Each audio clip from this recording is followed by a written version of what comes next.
ಚಂದನ ವಾಹಿನಿಯ ಪ್ರೀತಿಯ ವೀಕ್ಷಕರೆಲ್ಲರಿಗೂ ನಮಸ್ಕಾರ. ಸಿನಿಮಾವಲೋಕನ 2023 ವಿಶೇಷ ಕಾರ್ಯಕ್ರಮಕ್ಕೆ ತಮ್ಮೆಲ್ಲರಿಗೂ ಆತ್ಮೀಯ ಸ್ವಾಗತ. ಸಿನಿಮಾ ಅಂದರೆ ಎಂಟರ್ಟೈನ್ಮೆಂಟ್, ಸಿನಿಮಾ ಅಂದರೆ ಒಂದು ಕಲರ್ಫುಲ್ ದುನಿಯಾ. ಆದರೆ ಸಿನಿಮಾ ಕೇವಲ ಮನರಂಜನೆಗಷ್ಟೇ ಸೀಮಿತ ಅಲ್ಲ, ಅದು ಸಮಾಜದ ಪ್ರತಿಬಿಂಬ. ಸಮಾಜದಲ್ಲಿರುವ ಸಮಸ್ಯೆಗಳನ್ನು, ಆಗುಹೋಗುಗಳನ್ನು, ವಾಸ್ತವಿಕತೆಯನ್ನು ಪರದೆ ಮೇಲೆ ತೆರೆದಿರುವಂತಹ ಕೆಲಸವನ್ನು ಇದು ಮಾಡುತ್ತೆ. ಕಲ್ಪನೆಯ ಶಕ್ತಿಯನ್ನು ಹೆಚ್ಚಿಸುತ್ತೆ. ಅಷ್ಟೇ ಅಲ್ಲ, ಒಬ್ಬ ವ್ಯಕ್ತಿ ತನ್ನ ದೈನಂದಿನ ಜೀವನದಲ್ಲಿ ಸಾಕಷ್ಟು ನಾನಾ ರೀತಿಯ ಭಾವನೆಗಳಿಗೆ ಒಳಗಾಗ್ತಾ ಇರ್ತಾನೆ. ಖುಷಿ ಇರಬಹುದು, ದುಃಖ ಇರಬಹುದು, ಬೇಸರ ಇರಬಹುದು, ಹೀಗೆ. ಆದರೆ ಈ ಎಲ್ಲ ಜಂಜಾಟಗಳನ್ನು ಹೊರತುಪಡಿಸಿ ಕೂಡ ಪ್ರತಿಯೊಬ್ಬ ಮನುಷ್ಯ ಕೂಡ ತನ್ನದೇ ಆದ ಕನಸುಗಳನ್ನು, ಕಲ್ಪನೆಯ ಲೋಕವನ್ನು ಸೃಷ್ಟಿಸ್ಕೊಂಡಿರ್ತಾನೆ. ಈ ಕಲ್ಪನಾ ಲೋಕಕ್ಕೆ ಕರೆದುಕೊಂಡು ಹೋಗುವಂತಹ ಒಂದು ಮಾಧ್ಯಮನೇ ಸಿನಿಮಾ. ವೀಕ್ಷಕರೇ, ಪ್ರತಿ ವರ್ಷ ಸಾಕಷ್ಟು ಸಂಖ್ಯೆಯಲ್ಲಿ ಸಿನಿಮಾಗಳು ತೆರೆ ಕಾಣುತ್ತವೆ. ಆದರೆ ಅವುಗಳಲ್ಲಿ ಒಂದಷ್ಟು ಸಿನಿಮಾಗಳು ಸೂಪರ್ ಹಿಟ್ ಅಂತ ಅನ್ನಿಸ್ಕೊಂಡ್ರೆ, ಇನ್ನು ಕೆಲವು ಸಿನಿಮಾಗಳು ವಿಮರ್ಶಕರ ಮೆಚ್ಚುಗೆಗೆ ಪಾತ್ರವಾಗುತ್ತೆ. ಇನ್ನು ಕೆಲವು ಸಿನಿಮಾಗಳು ಅಷ್ಟರ ಮಟ್ಟಿಗೆ ಸಕ್ಸಸ್ ಕಾಣದೆ ಫ್ಲಾಪ್ ಅಂತ ಅನ್ನಿಸ್ಕೊಳ್ಳುತ್ತೆ. ಹಾಗಾದರೆ ಈ ವರ್ಷ ಎಷ್ಟು ಸಿನಿಮಾಗಳು ರಿಲೀಸ್ ಆಯಿತು, ಅವುಗಳಲ್ಲಿ ಎಷ್ಟು ಸಿನಿಮಾಗಳು ಯಶಸ್ಸನ್ನು ಕಂಡವು, ಈ ಎಲ್ಲದರ ಬಗ್ಗೆ ಮಾತನಾಡೋದಕ್ಕೆ ಇವತ್ತಿನ ಕಾರ್ಯಕ್ರಮದಲ್ಲಿ ನಮ್ಮ ಜೊತೆ ಇಬ್ಬರು ವಿಶೇಷ ಅತಿಥಿಗಳಿದ್ದಾರೆ. ಮೊದಲಿಗೆ ಅವರನ್ನು ವೆಲ್ಕಮ್ ಮಾಡ್ಕೊಳ್ಳೋಣ. ಕನ್ನಡ ಚಿತ್ರರಂಗದ ಖ್ಯಾತ ಹಾಗೂ ಪ್ರತಿಭಾವಂತ ಬರಹಗಾರರು, ನಿರ್ದೇಶಕರೂ ಆದ ಮನ್ಸೂರೆ ಅವರು ಹಾಗೂ BM ಗಿರಿರಾಜ್ ಅವರು. ನಮಸ್ಕಾರ. ತಮ್ಮಿಬ್ಬರಿಗೂ ಕಾರ್ಯಕ್ರಮಕ್ಕೆ ಆತ್ಮೀಯ ಸ್ವಾಗತ ಹಾಗೂ ಹೊಸ ವರ್ಷದ ಹಾರ್ದಿಕ ಶುಭಾಶಯಗಳು. ನಿಮಗೂ happy new year. Thank you sir. ಈಗ ನೀವು ಒಂದು ವಿಭಿನ್ನವಾದಂತಹ, ಇಬ್ಬರೂ ಕೂಡ ವಿಭಿನ್ನವಾದಂತಹ ಅಷ್ಟೇ ವಿಶಿಷ್ಟವಾದ ಚಿತ್ರಗಳನ್ನು ನಮ್ಮ ಚಿತ್ರರಂಗಕ್ಕೆ ಕೊಟ್ಟಿದ್ದೀರಾ. ನಿಮ್ಮ ಜೊತೆ ಇವತ್ತು ಸಿನಿಮಾಗಳ ಬಗ್ಗೆ, ಚಿತ್ರರಂಗದ ಬಗ್ಗೆ ಮಾತಾಡೋಕ್ಕೆ ಹಾಗೂ ಹಲವಾರು ಪ್ರಶ್ನೆಗಳನ್ನು ಮತ್ತು ಎಷ್ಟೋ ಗೊತ್ತಿಲ್ಲದೆ ಇರೋ ವಿಷಯಗಳನ್ನು ಕೇಳೋದಕ್ಕೆ ನಾನಂತೂ ಕುತೂಹಲದಿಂದ ಕಾಯ್ತಾ ಇದ್ದೀನಿ. ಸೊ ಮೊದಲಿಗೆ ಯಾರಿಂದ ಶುರು ಮಾಡೋಣ? ಸೀನಿಯರ್. ಓಕೆ, ವಯಸ್ಸಾಯಿತು ಅನ್ನೋದನ್ನು ತುಂಬ ಗೌರವಯುತವಾಗಿ ಹೇಳೋದು ಹಂಗೆ ಸೀನಿಯರ್. ಸರಿ, ಸೀನಿಯರಿಂದನೇ ಶುರು ಮಾಡೋಣ. ಸರ್, ಸಿನಿಮಾ ಅಂದ್ರೇ ಒಂದು ಅತ್ಯಂತ ಪ್ರಭಾವಶಾಲಿ ಸಮೂಹ ಮಾಧ್ಯಮ ಆಗಿರುತ್ತೆ. ಪ್ರತಿಯೊಂದು ಸಿನಿಮಾ ಕೂಡ ಮನುಷ್ಯನ ಮನಸ್ಸಿನ ಮೇಲೆ ಪ್ರಭಾವವನ್ನು ಉಂಟು ಮಾಡುತ್ತೆ. ಈ ವರ್ಷ ಕೂಡ ಸಾಕಷ್ಟು ಸಿನಿಮಾಗಳು ರಿಲೀಸ್ ಆಗಿದೆ. ಅವುಗಳಲ್ಲಿ ಅಂತಹ ಸಿನಿಮಾಗಳು ಯಾವುದು ಅಂತ ನಿಮಗೆ ಅನ್ಸುತ್ತೆ? ನಮ್ಮದು ಇದೇ ವರ್ಷ ಹೌದು, ಅದಕ್ಕೆ ಎಲ್ಲಕ್ಕಿಂತ ಚೆನ್ನಾಗಿದೆ 2021 ಹೇಳೋದು ಇಲ್ಲ. ನಮ್ಮದು ಅಂತ ಹೇಳ್ತಾ ಇಲ್ಲ, ಆ್ಯಂಡ್ ಅವ್ರಲ್ಲಿ ಕೂತಿದ್ದಾರೆ ಅಂತ ಹೇಳ್ತಾ ಇಲ್ಲ. ಮತ್ತು ಅದರ ಆಚೆ ಈಚೆ ಕೂಡ ಆ ಥರದ ಸಿನಿಮಾ ಬಂದಿಲ್ಲ. ಒಂದು ನೈಜ ಘಟನೆಯನ್ನು ಇಟ್ಕೊಂಡು ರಿಸರ್ಚ್ ಮಾಡಿ ಅದನ್ನು ಸಿನಿಮಾದ ಚೌಕಟ್ಟಿಗೆ ಕಟ್ಟೋದಿದೆಯಲ್ಲ, ಅದು ಕಷ್ಟದ ಕೆಲಸ. ಮತ್ತು ತುಂಬ ಚೆನ್ನಾಗಿ ಮಾಡಿದರು, ಅದನ್ನು ಯಾರೂ ಅಲ್ಲಗಳಿಲಿಕ್ಕೆ ಸಾಧ್ಯ ಇಲ್ಲ. ಜೊತೆಗೆ ಪ್ರಯತ್ನವಾಗೂ ಮತ್ತು ಈ ಹೊಸವ್ರನ್ನೆಲ್ಲ ಕಟ್ಕೊಂಡು ಒಂದು ಈ ಇನೋಸೆಂಟ್ ಆದ ಒಂದು ಭಂಡತನ ಇರುತ್ತಲ್ಲ, ಅದರಲ್ಲಿ ಮಾಡಿದ ಸಿನಿಮಾ ಅಂದರೆ ಡೇರ್ ಡೆವಿಲ್ ಮುಸ್ತಫಾ ಅಂತ ಹೇಳ್ಬೋದು. ಬಿಟ್ಟರೆ ಹಾಸ್ಟೆಲ್ ಹುಡುಗರು, ಅದು ಸ್ವಲ್ಪ ಬೇರೆ ಥರದ ಫಾರ್ಮ್ಯಾಟಲ್ಲಿ ಮಾಡಿದ್ರು ಸಿನಿಮಾಗಳು. ಸೊ ಹಾಗಾಯಿತು.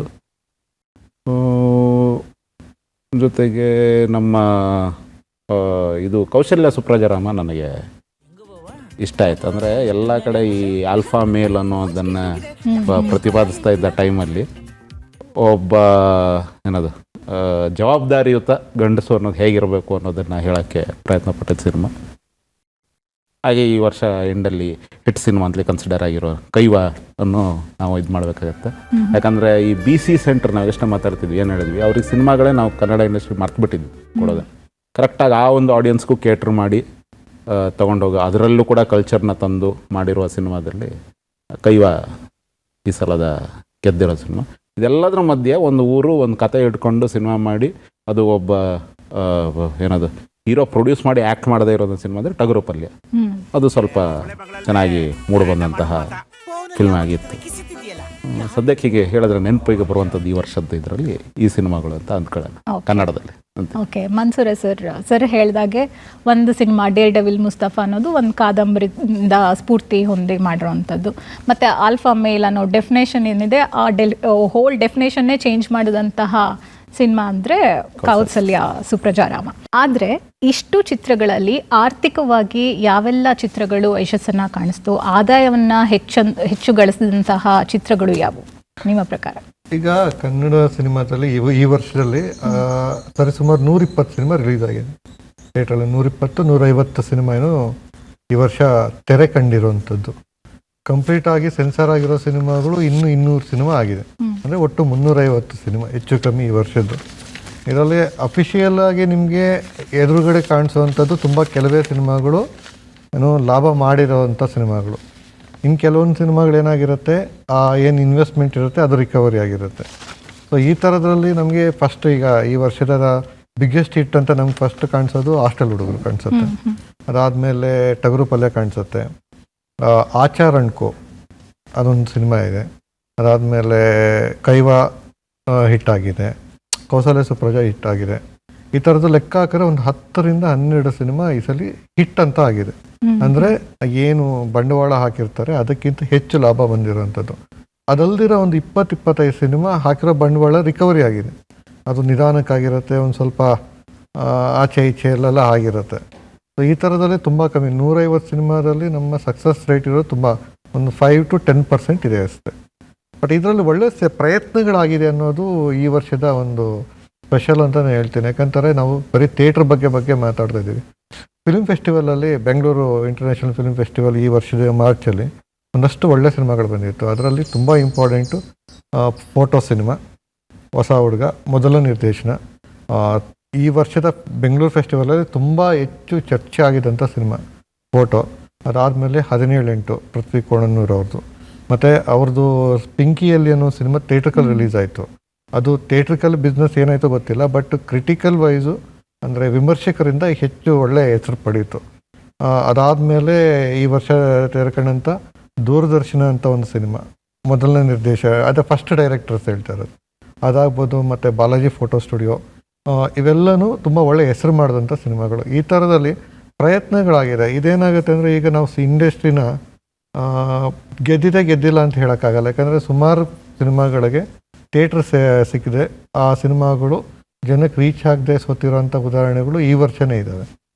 ಯಾಕಂತಂದರೆ ನಿಮಗೆ ಇವತ್ತು ಬೆಂಗಳೂರಲ್ಲಿ ಏನೇ ಪರಿಸ್ಥಿತಿ ಇದೆ ಅಂತಂದರೆ, ಒಂದು ಕನ್ನಡ ಸಿನಿಮಾ ಇವತ್ತಿನ ಮಾರ್ಕೆಟಲ್ಲಿ ಮಿನಿಮಮ್ 7-8 ಲ್ಯಾಂಗ್ವೇಜ್ ಸಿನಿಮಾಗಳ ಇಂಡಸ್ಟ್ರಿಯವ್ರ ಜೊತೆ ಏನು ಕಾಂಪಿಟೇಷನಲ್ಲಿ ನಾವು ಪ್ರತಿ ವಾರ ಥಿಯೇಟ್ರಿಗೆ ಬರಬೇಕಾಗತ್ತೆ. ಯಾಕಂತಂದರೆ ತೆಲುಗು ಸಿನಿಮಾ ರಿಲೀಸ್ ಆಗುತ್ತೆ, ತಮಿಳು, ಮಲಯಾಳಮ್ಮು, ಇದು ಏನು ಮರಾಠಿ ರಿಲೀಸ್ ಆಗುತ್ತೆ, ಬೆಂಗಾಲಿ ರಿಲೀಸ್ ಆಗುತ್ತೆ, ಒಡಿಯಾ ರಿಲೀಸ್ ಆಗುತ್ತೆ, ಇಂಗ್ಲೀಷ್ ರಿಲೀಸ್ ಆಗುತ್ತೆ, ಹಿಂದಿ ರಿಲೀಸ್ ಆಗುತ್ತೆ, ಪಂಜಾಬಿ ರಿಲೀಸ್ ಆಗುತ್ತೆ. ಇವೆಷ್ಟಕ್ಕೂ ಕರ್ನಾಟಕ, ಬೆಂಗಳೂರು ಅನ್ನೋದು ತುಂಬ ಇಂಪಾರ್ಟೆಂಟು. ಇದ್ರ ಮಧ್ಯದಲ್ಲಿ ಇರೋ 720 ಪರದೆಗಳಲ್ಲಿ ಕನ್ನಡದವರು ಹಂಚ್ಕೋಬೇಕಾಗತ್ತೆ. ಅದ್ರ ಮಧ್ಯದಲ್ಲಿ ಈ ನಿಮಗೆ ಒಂದು ಸ್ವಲ್ಪ ಪ್ರಭಾವ ಚೆನ್ನಾಗಿದ್ದರೆ, ಡಿಸ್ಟ್ರಿಬ್ಯೂಟರ್ಸ್ ಸ್ಟ್ರಾಂಗ್ ಆಗಿದ್ದರೆ ಒಂದು ಹೆಚ್ಚು ಪರದೆಗಳು ಸಿಗುತ್ತೆ. ಎಲ್ಲ ಕಡೆಯೂ ಪ್ರೇಕ್ಷಕರು ಎಲ್ಲೆಲ್ಲಿರ್ತಾರೆ ಅಲ್ಲಿ ಥಿಯೇಟ್ರಲ್ಲಿ ಸ್ಕ್ರೀನಿಂಗು, ಶೋ ಟೈಮ್ ಸಿಗುತ್ತೆ. ಹೊಸಬರಿಗೆ ಇದು ಸಾಧ್ಯತೆಗಳೇ ಕಡಿಮೆ. ಇದು ಅವ್ರಿಗೆ ಎಲ್ಲೋ ಶೋ ಕೊಡ್ತಾರೆ, ಬೆಳಗ್ಗೆ 9 ಗಂಟೆ ಶೋ ಕೊಡ್ತಾರೆ, ಅದು ಜನ ಬರಲ್ಲ. ರಾತ್ರಿ 11 ಗಂಟೆ ಶೋ ಕೊಡ್ತಾರೆ. ಈ ಥರ ಸಮಸ್ಯೆಗಳ ಮಧ್ಯೆ ಒಂದಷ್ಟು ಸಿನಿಮಾಗಳು, ಎಸ್ಪೆಷಲಿ ಡೇರ್ ಡೆವಿಲ್ ಮುಸ್ತಫಾ ಗೆದ್ದಿರೋದು ತುಂಬ ಪ್ಲಸ್ ಪಾಯಿಂಟು. ಈ ವರ್ಷದ ಒಂದು ಸಕ್ಸಸ್ನ ಅಬ್ಸರ್ವ್ ಮಾಡಿದ್ರೆ ಇಂಪಾರ್ಟೆಂಟ್ ಒಂದಿದೆ, ಇಲ್ಲಿ ಹಳಬರ ಸಿನಿಮಾಗಳಿಗಿಂತ ಹೊಸಬರ ಸಿನಿಮಾಗಳು ಗೆದ್ದಿರೋವಂಥದ್ದು ತುಂಬ ಇಂಪಾರ್ಟೆಂಟ್. ಈ 2023 ವಿಶೇಷ. ಡೇರ್ ಡೆವಿಲ್ ಮುಸ್ತಫಾ ಡೈರೆಕ್ಟರ್ದು ಶಶಾಂಕ್ ಅವ್ರದ್ದು ಮೊದಲನೇ ಸಿನಿಮಾ, ಅದು ತೇಜಸ್ವಿ ಅವ್ರ ಕತೆ, ಅದು ಮೊದಲನೇ ಸಿನಿಮಾ, ಅದು ಗೆದ್ದಿದೆ. ಆ್ಯಂಡ್ ಹಾಸ್ಟೆಲ್ ಹುಡುಗರು ನಿತಿನ್ ಅವ್ರದ್ದು ಮೊದಲನೇ ಸಿನಿಮಾ, ಅದು ಗೆದ್ದಿದೆ. ಆಚಾರ್ ಅಂಡ್ ಕೋ PRK ಪ್ರೊಡಕ್ಷನಲ್ಲಿ ಬಂದಿದ್ದು, ಅದು ಒಂದು ಮಹಿಳೆ ಇವರು ಅಂದರೆ ಸಿಂಧು ಅಂತ ಅವರು ಮೊದಲನೇ ಸಿನಿಮಾ, ಅದು ಮತ್ತು ಅದರಲ್ಲಿ ಎಲ್ಲ ಫೀಮೇಲ್ ಟೆಕ್ನಿಷಿಯನ್ಸೇ ಇದ್ದಿದ್ದು, ಮ್ಯೂಸಿಕ್ಕು ಬಿಂದು ಮಾಲಿನಿ. ಸೊ ಆ ಸಿನಿಮಾ ಗೆದ್ದಿದೆ. ಅದಾದಮೇಲೆ ಟಗರು ಪಲ್ಯ ಧನಂಜಯ ಅವ್ರ ಪ್ರೊಡಕ್ಷನ್ ಹತ್ರನೂ ಡೈರೆಕ್ಟ್ರದ್ದು ಮೊದಲನೇ ಸಿನಿಮಾ. ಸೊ ಈ ಥರ ಒಂದು 4-6 ಜನ ಹೊಸ ಡೈರೆಕ್ಟರ್ಸು, ಮತ್ತು ದೂರದರ್ಶನ, ಬಾಲಾಜಿ ಫೋಟೋ ಸ್ಟುಡಿಯೋ, 7-10 ಜನ ಹೊಸ ಡೈರೆಕ್ಟರ್ಸ್ ಕನ್ನಡ ಚಿತ್ರರಂಗಕ್ಕೆ ವಿತ್ ಒಳ್ಳೆ ಕಂಟೆಂಟು.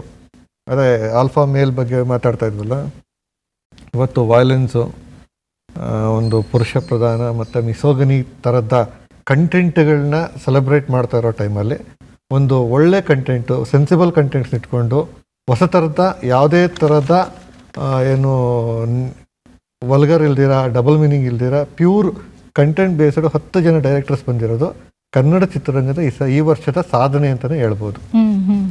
ಓಕೆ ಸರ್, ಈಗ ನೀವು ಆವಾಗಲೇ ಹೇಳಿದ ಹಾಗೆ ಎಲ್ಲ ಹೊಸಬ್ರು ಸಿನಿಮಾಗಳು ಕೂಡ ಈ ವರ್ಷ ಹಿಟ್ ಆಗಿದೆ. ಆದರೆ ಮುಂಚೆ ಒಂದಷ್ಟು ವರ್ಷಗಳ ಹಿಂದೆ ನೋಡಿದ್ರೆ ಬೆರಳೆಣಿಕೆ ಅಷ್ಟು ಸಿನಿಮಾಗಳು ಮಾತ್ರ ರಿಲೀಸ್ ಆಗ್ತಾಯಿದ್ರು. ಅದರಲ್ಲಿ ಬಹುತೇಕ ಚಿತ್ರಗಳು ಸ್ಟಾರ್ ನಟರದೇ ಆಗಿರ್ತಾ ಇತ್ತು. ಈಗ ಹೊಸಬ್ರು ಬರ್ತಾ ಇದ್ದಾರೆ. ಈ ಒಂದು ಬೆಳವಣಿಗೆ, ಈ ಒಂದು ದೊಡ್ಡ ಮಟ್ಟದ ಚೇಂಜ್ಗೆ ಪ್ರಮುಖವಾದ ಕಾರಣ ಏನಿರಬಹುದು? ಅದಕ್ಕೆ ಡಿಜಿಟಲ್ ತಂತ್ರಜ್ಞಾನ ಮತ್ತು ನಮ್ಮ ಗಿರಾಜ್ ಸರೇ ಅದಕ್ಕೆ ಬುನಾದಿ ಅಂತಲೇ ಹೇಳ್ಬೋದು. ಯಾಕೆ ಅಂತ ಹೇಳ್ತೀನಿ, ತಮಾಷೆ ಅಲ್ಲ, ಇದು ತುಂಬ ಇಂಪಾರ್ಟೆಂಟ್ ಪಾಯಿಂಟು. ಮೋಸ್ಟ್ಲಿ ಭಾರತ ಚಿತ್ರರಂಗದಲ್ಲಿ ಮೊದಲನೇ ಸಿನಿಮಾ 5DL ಮಾಡಿ ಕಂಪ್ಲೀಟ್ ಸಿನಿಮಾ ಗಿರಾಜ್ ಸರ್ 2009, 2010 ಸರ್, 2008-2009 ಮೊದಲ 5D ಅನ್ನೋ ಒಂದು ಟೆಕ್ನಾಲಜಿ, ಡಿಜಿಟಲ್ ಟೆಕ್ನಾಲಜಿ ಇದೆಯಲ್ಲ, ಸಿನಿ ಕ್ಯಾಮ್ರಾ ಆ್ಯರಿ ಆ ಥರದ ಶೂಟ್ ಮಾಡೋ ಟೈಮಲ್ಲಿ ಡಿಜಿಟಲ್ ಕ್ಯಾಮ್ರಾದಲ್ಲಿ ನವಿಲಾದವರು ಅಂತ ಮೊದಲ ಪೂರ್ಣ ಪ್ರಮಾಣದ ಸಿನಿಮಾ ಮಾಡಿದವರು ಗಿರಿರಾಜ್ ಸರ್. ಈ ಬುನಾದಿ ಇದೆಯಲ್ಲ, ಇವತ್ತು ಇಷ್ಟು ಜನ ಹೊಸ ಡೈರೆಕ್ಟರ್ಸು, ಹೊಸ ಹೀರೋಗಳು, ಹೊಸ ಟೆಕ್ನಿಷಿಯನ್ಸು ಚಿತ್ರರಂಗದಕ್ಕೆ ಬರೋದಕ್ಕೆ ಮತ್ತು ನನಗೆ ಅರಿವು ಮಾಡೋದಕ್ಕೆ ಸ್ಫೂರ್ತಿ ನವಿಲಾದವರು. ಅಂದರೆ ಒಂದು ಡಿಜಿಟಲ್ ಕ್ಯಾಮ್ರಾ ಇಟ್ಕೊಂಡು ಒಂದು ಕಂಪ್ಲೀಟ್ ಸಿನಿಮಾ ಮಾಡ್ಬೋದು ಅನ್ನೋದು ಇನ್ಸ್ಪಿರೇಷನ್. ಸೊ ಈ ಡಿಜಿಟಲ್ ಅನ್ನೋದು ಇದೆಯಲ್ಲ, ಇದು ಇವತ್ತಿನ ಇಷ್ಟೆಲ್ಲ ಡೆವಲಪ್ಮೆಂಟ್ಸು, ಇಷ್ಟೆಲ್ಲ ಎಕ್ಸ್ಪೆರಿಮೆಂಟ್ಸ್ಗೆ ಮೂಲ ಕಾರಣ ಅಂತಲೇ ಹೇಳ್ಬೋದು.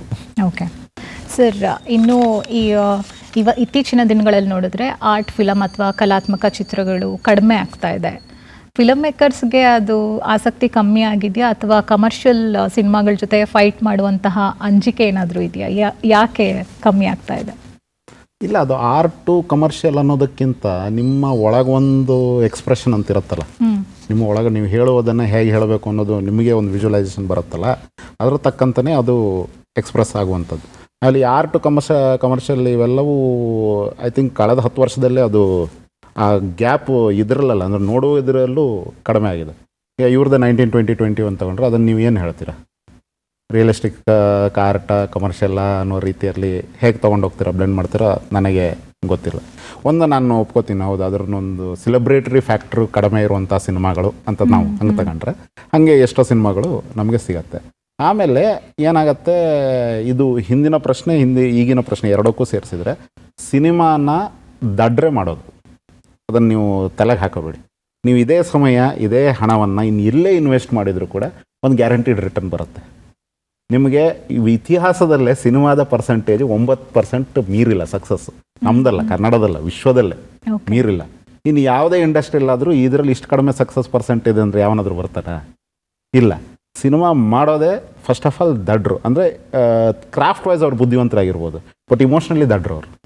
ನಾನು ಇದು ಮಾಡ್ತೀನಿ, ಇದು ಮಾಡಿದ್ರೆ ನನ್ನ ಫ್ಯೂಚರ್ ಇದೆ, ಕೆರಿಯರ್ ಇದೆ ಅನ್ನೋದನ್ನು ಯೋಚಿಸ್ಲಿಕ್ಕೆ ಆಗದೆ ಇರುವಂಥವನು ಅದನ್ನು ಮಾತ್ರ ಬ್ಲೈಂಡಾಗಿ ಇಟ್ಕೊಂಡು ಇದೊಂದು ಸಿನಿಮಾ ನಾನು ಮಾಡಬೇಕು ಅನ್ನೋ ಅದಮ್ಯ ಆಸೆಯಿಂದ ಬರ್ತಾನಲ್ಲ, ಅವನಾಗೆ ಬರ್ತಿರ್ತಾನೆ. ಅದು ಪ್ರೊಡ್ಯೂಸರು ಆಗಿರ್ಬೋದು, ಡೈರೆಕ್ಟರ್ ಆಗಿರ್ಬೋದು, ಯಾರೇ ಆಗಿರ್ಬೋದು, ಆ್ಯಕ್ಟರ್ಸ್ ಆಗಿರ್ಬೋದು, ಯಾರೇ ಆಗಿರ್ಬೋದು. ದ ಅಮೌಂಟ್ ಆಫ್ ಟೈಮ್ ನಾವು ಇನ್ವೆಸ್ಟ್ ಮಾಡೋದಕ್ಕೂ, ಹಣ ಇನ್ವೆಸ್ಟ್ ಮಾಡೋದಕ್ಕೂ, ಆಮೇಲೆ ನಮ್ಮ ಕೆರಿಯರ್ನೇ ಒತ್ತೆ ಇಡೋದಕ್ಕೂ, ಅದು ಯಾವುದಕ್ಕೂ ಅಷ್ಟು ರಿಸ್ಕಿನ ಅವಶ್ಯಕತೆ ಇರಲ್ಲ, ಆದರೂ ಇಡ್ತೀವಿ. ಸೊ ಹೀಗಿರೋದ್ರಿಂದ ಒಬ್ಬರಲ್ಲ ಒಬ್ಬರು ಸಿನಿಮಾದವ್ರು ಬರ್ತಾನೆ ಇರ್ತಾರೆ, ಹೊಸೊಬ್ಬರು ಸಿನಿಮಾ ಮಾಡ್ತಾನೆ ಇರ್ತಾರೆ, ಆ್ಯಂಡ್ ಸಿನಿಮಾದ ಸಂಖ್ಯೆ ಇನ್ಕ್ರೀಸ್ ಆಗ್ತಾನೆ ಇರುತ್ತೆ. ಈ ಹಂತದಲ್ಲಿ ನಿಮಗೆ ಒಂದು ಹಂತದ ತೋರಿಸುವ ಅವಕಾಶವೂ ಇಲ್ಲದೇ ಇದ್ದಾಗ ನೀವೇನು ಮಾಡ್ತೀರಾ? ಬಹುಶಃ ನಾನು ಸಿನಿಮಾವನ್ನು ಈ ಫಾರ್ಮ್ಯಾಟ್ ಅಲ್ಲದೆ ಸ್ವಲ್ಪ ಈ ಫಾರ್ಮ್ಯಾಟ್ ಕಡೆ ತಳ್ಳಿದರೆ ಹೆಚ್ಚಿನ ಲಾಭ, ಅಥವಾ ಏನಿಲ್ಲಾದರೂ ಸಿನಿಮಾ ಮಾಡ್ಲಿಕ್ಕೆ ಅವಕಾಶ ಸಿಗತ್ತೆ. ನಮ್ಮ ಲಾಭ ನಷ್ಟ ಎಲ್ಲ ನಾವು ಆಮೇಲೆ ಕೂತ್ಕೊಳ್ಳೋದು. ನಾವು ಈಗ ಕೂತ್ಕೊಂಡು ಸಿನಿಮಾ ಹೆಂಗೆ ಹಿಟ್ಟಾಯ್ತಾ ಫ್ಲಾಪ್ ಆಯ್ತು ಅಂತಲ್ಲ, ಇದು ಆಮೇಲೆ ಗೋಳಿನ ಕತೆ. ನಾವು ಮಾಡಬೇಕಾದ್ರೆ ಐಡಿಯಾಗೆ ಎಕ್ಸೈಟ್ ಆಗಿಬಿಡ್ತೀವಿ, ಈ ಸಿನಿಮಾ ಹಿಂಗೆ ಮಾಡಬೇಕು ಅನ್ನೋದರಲ್ಲಿ ಇದು ಮಾಡ್ತಿರ್ತೀವಿ. 10 ಜನರು ಹೇಳ್ತಿರ್ತಾರೆ, ಇಲ್ಲ ಬೇಡಪ್ಪ ಹಿಂಗೆ ಮಾಡಬೇಡ ಅನ್ನೋದನ್ನು ಇವ್ರಿಗೂ ಹೇಳಿರ್ತಾರೆ, ನಮಗೂ ಹೇಳಿರ್ತಾರೆ. ಬಟ್ ಅದು ತಲೆ ಒಳಗೆ ಅದು ಆಗಬೇಕು, ಇದನ್ನು ನಾನು ಸ್ಕ್ರೀನ್ ಮೇಲೆ ನೋಡಬೇಕು ಅನ್ನೋದೊಂದು ಅದಮ್ಯ ಆಸೆ ಇರುತ್ತಲ್ಲ, ಅದರ ಹುಕ್ಕಿಗೆ ತಲೆಗೆ ಬಿದ್ದು ನಾವು ಇದಾಗ್ತಾ ಇರ್ತೀವಿ. ಸೊ ಈಗ ನೀವು ಮಾಡಲ್ಲ ಅನ್ನೋದನ್ನು, ಆಗಿಲ್ಲ ಅನ್ನೋದನ್ನು ನಾನು ಒಪ್ಪೋದೇ ಇಲ್ಲ. ಕೋಳಿ ಹೆಸರಾಗಿರ್ಬೋದು, ಅವ್ರು ಹೇಳ್ದಂಗೆ 17-18 ಆಗಿರ್ಬೋದು, ಫೋಟೋ ಆಗಿರ್ಬೋದು, ಇವೆಲ್ಲವೂ ನೀವು ಹೇಳುವ ನಾನ್ ಅಗ್ರಂಡೈಸ್ಡ್ ಇದೇನಿದೆ ಪ್ರದರ್ಶನಗಳೇನಿದೆ, ಒಂದು ವಿಷಯವನ್ನು ವೈಭವೀಕರಿಸದೆ ನೇರವಾಗಿ ಸೋ ಕಾಲ್ಡ್ ಆರ್ಟಿಸ್ಟಿಕ್ ಸಿನಿಮಾಗಳಿಗೆ ಇವತ್ತಿಗೂ ಬರ್ತಾ ಇದೆ. ಅವತ್ತು ಬಂದಾಗ ನಿಮಗೊಂದು ಅವಾರ್ಡ್ ಸಿಗ್ತಾ ಇತ್ತು, ಒಂದಷ್ಟು ಸ್ಕ್ರೀನ್ಗಳಾದರೂ ಸಿಗ್ತಾ ಇತ್ತು, ಆಗ್ತಾ ಇದೆ. ಇವತ್ತು ಅದು ಏನೂ ಇಲ್ಲದೇದಾಗಲೂ ಮಾಡ್ತಿದ್ದಾರಲ್ಲ. ಐ ಆಮ್ ಸೇಯಿಂಗ್ ಇವ್ರದ್ದು ತುಂಬ ಧೈರ್ಯವಂತರು, ತುಂಬ ಬಂಡಾಯಗಾರರು ಇವರು. ಅವಾಗ ಅಟ್ಲೀಸ್ಟ್ ಒಂದು ಸ್ಕ್ರೀನ್ ಸಿಗ್ತಾ ಇತ್ತು ನಿಮಗೆ, ಎಲ್ಲ ಒಂದು ಕಡೆ ಪುಟ್ಟಣ್ಣ ಥಿಯೇಟ್ರಲ್ಲೋ ಮತ್ತು ಫಿಲ್ಮ್ ಸೊಸೈಟಿಗಳಿದ್ದು. ನಾವೇ ಜಟ್ಟ ಮಾಡಿದಾಗ ಅಥವಾ ಅರಿವು ಮಾಡಿದಾಗ ಬೀದರಲ್ಲಿ ಯಾವುದೋ ಕಾಲೇಜಲ್ಲಿ ಸಿನಿಮಾ ಸೊಸೈಟಿ ಇತ್ತು. ಸೊಸೈಟಿ ಅಂದರೆ ಏನಿದೆಲ್ಲ 10 ಜನ ಸೇರ್ಕೊಂಡು ನಮ್ಮದೊಂದು ಕಲಾ ಗೆಳೆಯರ ಬಳಗ ಅಂತ ಮಾಡ್ಕೊಂಡಿದ್ದು. ಅವ್ರು ಒಂದು ಶೋ ಆರ್ಗನೈಸ್ ಮಾಡ್ತಿದ್ವು. ನಾವು ಬಸ್ಸಲ್ಲಿ ಹತ್ಕೊಂಡು ಅಲ್ಲಿ ತನಕ ತೊಗೊಂಡೋಗಿ DVD ಕೊಟ್ಕೊಂಡು ಇದು ತೊಗೊಂಡು ಸಿನಿಮಾ ಸ್ಕ್ರೀನಿಂಗ್ ಆಗ್ತಾಯಿದೆ. ಕಳೆದ 5 ವರ್ಷದಿಂದ ಅವ್ರು ಯಾರೂ ಇಲ್ಲ. ನಿಮ್ಗೆ ಯಾವುದೇ ಊರಲ್ಲೂ ಒಂದು ಸ್ಕ್ರೀನಿಂಗ್ ಮಾಡೋಕ್ಕೆ ಆಗ್ತಾಯಿಲ್ಲ. ಅವ್ರು ಎಲ್ಲೋ ಹಿಡಿತಾ ಇದ್ರು, ಅಲ್ಲಿ ಎಲ್ಲೋ ಸ್ಪಾನ್ಸರ್ ಹಿಡ್ಕೊಂಡು ಸರ್ ನೀವು ಬನ್ನಿ ಸರ್ ಅಂತ. ನಮ್ಗೆ ಹೋಗೋ ಬರೋ ಊಟದ ವ್ಯವಸ್ಥೆನೂ ನೋಡ್ಕೊಂಡವ್ರಿಗೆ ಇದ್ದಾರೆ. ಈಗ ಅದು ಮಾಡ್ತಾ ಇಲ್ಲ. ಇವತ್ತೇನೇ ಹಾಕಬೇಡಿ ನೀವು ಯೂಟ್ಯೂಬಲ್ಲಿ ಹಾಕಿ ನಾವು ನೋಡ್ತೀವಿ, ಇಲ್ಲ ಸ್ಕ್ರೀನಿಂಗ್ ಬರ್ತೀವಿ ಅಂತೇಳಿ. ಇಂಥ ಟೈಮಲ್ಲಿ ಇವ್ರು ಮಾಡ್ತಿದ್ದಾರಲ್ಲ. ಸೊ ಆ ಪ್ರಶ್ನೆ ನಾನು ಅಷ್ಟಾಗಿ ಒಪ್ಪಲ್ಲ ದಟ್ ಇಲ್ಲ ಅಂತೇಳಿ. ಆ್ಯಕ್ಚುಲಿ ಈಗಲೇ ಹೆಚ್ಚಿದ್ದಾರೆ. ಯಾಕಂದ್ರೆ ಅವಕಾಶವೂ ಇಲ್ಲದೆ ಇದ್ದಾಗಲೂ ನಾನು ಮಾಡ್ತೀನಿ ಅಂತ ಬಂಡೆದ್ ಮಾಡ್ತಿದ್ದಾರೆ ಅಂದರೆ ವಿಚ್ ಇಸ್ ವೆರಿ ಪಾಸಿಟಿವ್. ಹೌದು, ಖಂಡಿತವಾಗಿ ಒಂದು ಒಳ್ಳೆ ಕಾಂಟೆಂಟ್ ಅಥವಾ ಸ್ಟೋರಿ ಇದ್ರೆ ಜನ ಖಂಡಿತವಾಗಿಯೂ ಅದನ್ನ ಸ್ವೀಕರಿಸ್ತಾರೆ. ಅದು ಗೊತ್ತಿಲ್ಲ, ಬಟ್ ಜನ ಮಾಡ್ತಾರೆ. ಆ ಪ್ರಶ್ನೆ ನಾನು ಸ್ವಲ್ಪ ಎಲಾಬ್ರೇಟ್ ಮಾಡೋದಾದ್ರೆ, ಓಕೆ, ಅದನ್ನ ಏನು ಆರ್ಟ್ ಅನ್ನೋದಕ್ಕೆ ನಾವು ಪರ್ಯಾಯ ಅಂತೀವಿ, ಜನಪ್ರಿಯ ಮತ್ತೆ ಪರ್ಯಾಯ ಅಂತ ನಾವು ಹೇಳ್ಕೊಂತೀವಿ. ನೀವು ಡಿಸೆಂಬರ್ ಸೆನ್ಸಾರ್ ಆಫೀಸ್ಗೆ ಹೋದ್ರೆ ಆ ಥರ ಸಿನಿಮಾಗಳ ಕಂಟೆಂಟ್ ತುಂಬಾ ಇದೆ ಅನ್ನೋದು ನಿಮ್ಗೆ ಅಲ್ಲಿ ಗೊತ್ತಾಗುತ್ತೆ. ಸೆನ್ಸಾರ್ ಆಗುತ್ತಲ್ಲ, ಪ್ರತಿ ವರ್ಷದ ಡಿಸೆಂಬರಲ್ಲಿ ಸೆನ್ಸಾರ್ ಆಫೀಸ್ ಇದರಲ್ಲಿ ಈ ಥರದ ಪರ್ಯಾಯ ಸಿನಿಮಾಗಳು ಅಂತ ಹೇಳ್ಕೊಂಡು ಮಾಡೋ ಸೆನ್ಸಾರ್ ಆಗೋಂಥ ಸಿನಿಮಾಗಳು ಮಿನಿಮಮ್ 100-150 ಇದೆ. ಇಲ್ಲ ಅಂತಲ್ಲ. ಇವಾಗ ಏನಾಗ್ತಾ ಇದೆ ಅಂತಂದರೆ, ನಿಮಗೆ ಈ ಜನಪ್ರಿಯ ಮತ್ತು ಈ ಮೊದಲೆಲ್ಲ ಏನಾಗ್ತಾ ಇತ್ತು, ಒಂದು ಮಾಧ್ಯಮ ಅಂತ ಇರ್ತಲ್ಲ, ಸಿನಿಮಾಗಳಿಗೆ ಸಂಬಂಧಪಟ್ಟ ಸುದ್ದಿ ಮಾಡ್ತಾ ಇದ್ದಿದ್ದು, ಅಲ್ಲಿ ಎಲ್ಲ ಥರ ಸಿನಿಮಾ ಸುದ್ದಿ ಅಂತ ಕೊಡ್ತಾ ಇದ್ರು. ಇವತ್ತು ಸುದ್ದಿ ಅನ್ನೋದು ಸ್ಪಾನ್ಸರು, ಮಾರ್ಕೆಟಿಂಗು, ಪ್ರಮೋಷನ್ ಅನ್ನೋ ಪ್ಯಾಕೇಜ್ ಇದ್ರೆ ಮಾತ್ರ ಸುದ್ದಿ ಆಗುತ್ತೆ. ಸೊ ಈ ಪರ್ಯಾಯ ಸಿನಿಮಾ ಮಾಡೋರು ಅವ್ರದ್ದು ಮೊದಲೇ ಬಡ್ಜೆಟ್ ಲಿಮಿಟಲ್ಲೇ ಮಾಡಿರ್ತಾರೆ. ನಾವು ಅರಿವು ಮಾಡಿದಾಗ ಆಗ್ಬೋದು, ಅಲ್ಲಿ ಮೊದಲೇ ಲಿಮಿಟಲ್ಲಿ ಇರ್ತೇವೆ, ಅದಷ್ಟು ಸಿನಿಮಾ ಮಾಡೋಷ್ಟು ಸುಸ್ತಾಗಿರ್ತೀವಿ. ಅದರ ಮೇಲೆ ಪ್ರಮೋಷನ್ಗೆ ಅಂತ ಕಾಸಿರಲ್ಲ. ಸೊ ಹಾಗಾಗಿ ಆ ಥರ ಸಿನಿಮಾಗಳ ಬಗ್ಗೆ ಹೆಚ್ಚು ಪ್ರಚಾರ ಆಗಲ್ಲ. ಬಟ್ ಅದಕ್ಕೆ ಇರೋಂಥ ಒಂದು ವೇದಿಕೆ ನಮ್ಮ ಬೆಂಗಳೂರು ಫಿಲ್ಮ್ ಫೆಸ್ಟಿವಲ್ಲು, ಏನು ಬೆಂಗಳೂರಲ್ಲಾಗುವಂಥ ಇಂಟರ್ನ್ಯಾಷನಲ್ ಫಿಲ್ಮ್ ಫೆಸ್ಟಿವಲ್ಲು. ನೀವು ಅಲ್ಲಿ ಅಬ್ಸರ್ವ್ ಮಾಡಿದ್ರೆ ಹೇಳಿದ್ರಲ್ಲ, ಬಂಡಾಯಗಾರರು ಒಂದು ರಾಶಿ ಜನ ಸಿಗ್ತಾರೆ ನಿಮಗೆ. ಕನ್ನಡ ಚಿತ್ರರಂಗದ ಬಂಡಾಯಗಾರರೆಲ್ಲ ಅಲ್ಲಿ ಸಿಗ್ತಾರೆ. ಮತ್ತು ಅವ್ರು ಮಾಡ್ತಾ ಇರೋದೇನು ಸಣ್ಣ ಸಿನಿಮಾ ಅಂತ, ಬಡ್ಜೆಟ್ ವೈಸ್ ಸಣ್ಣ ಸಿನಿಮಾ ಇರ್ಬೋದು.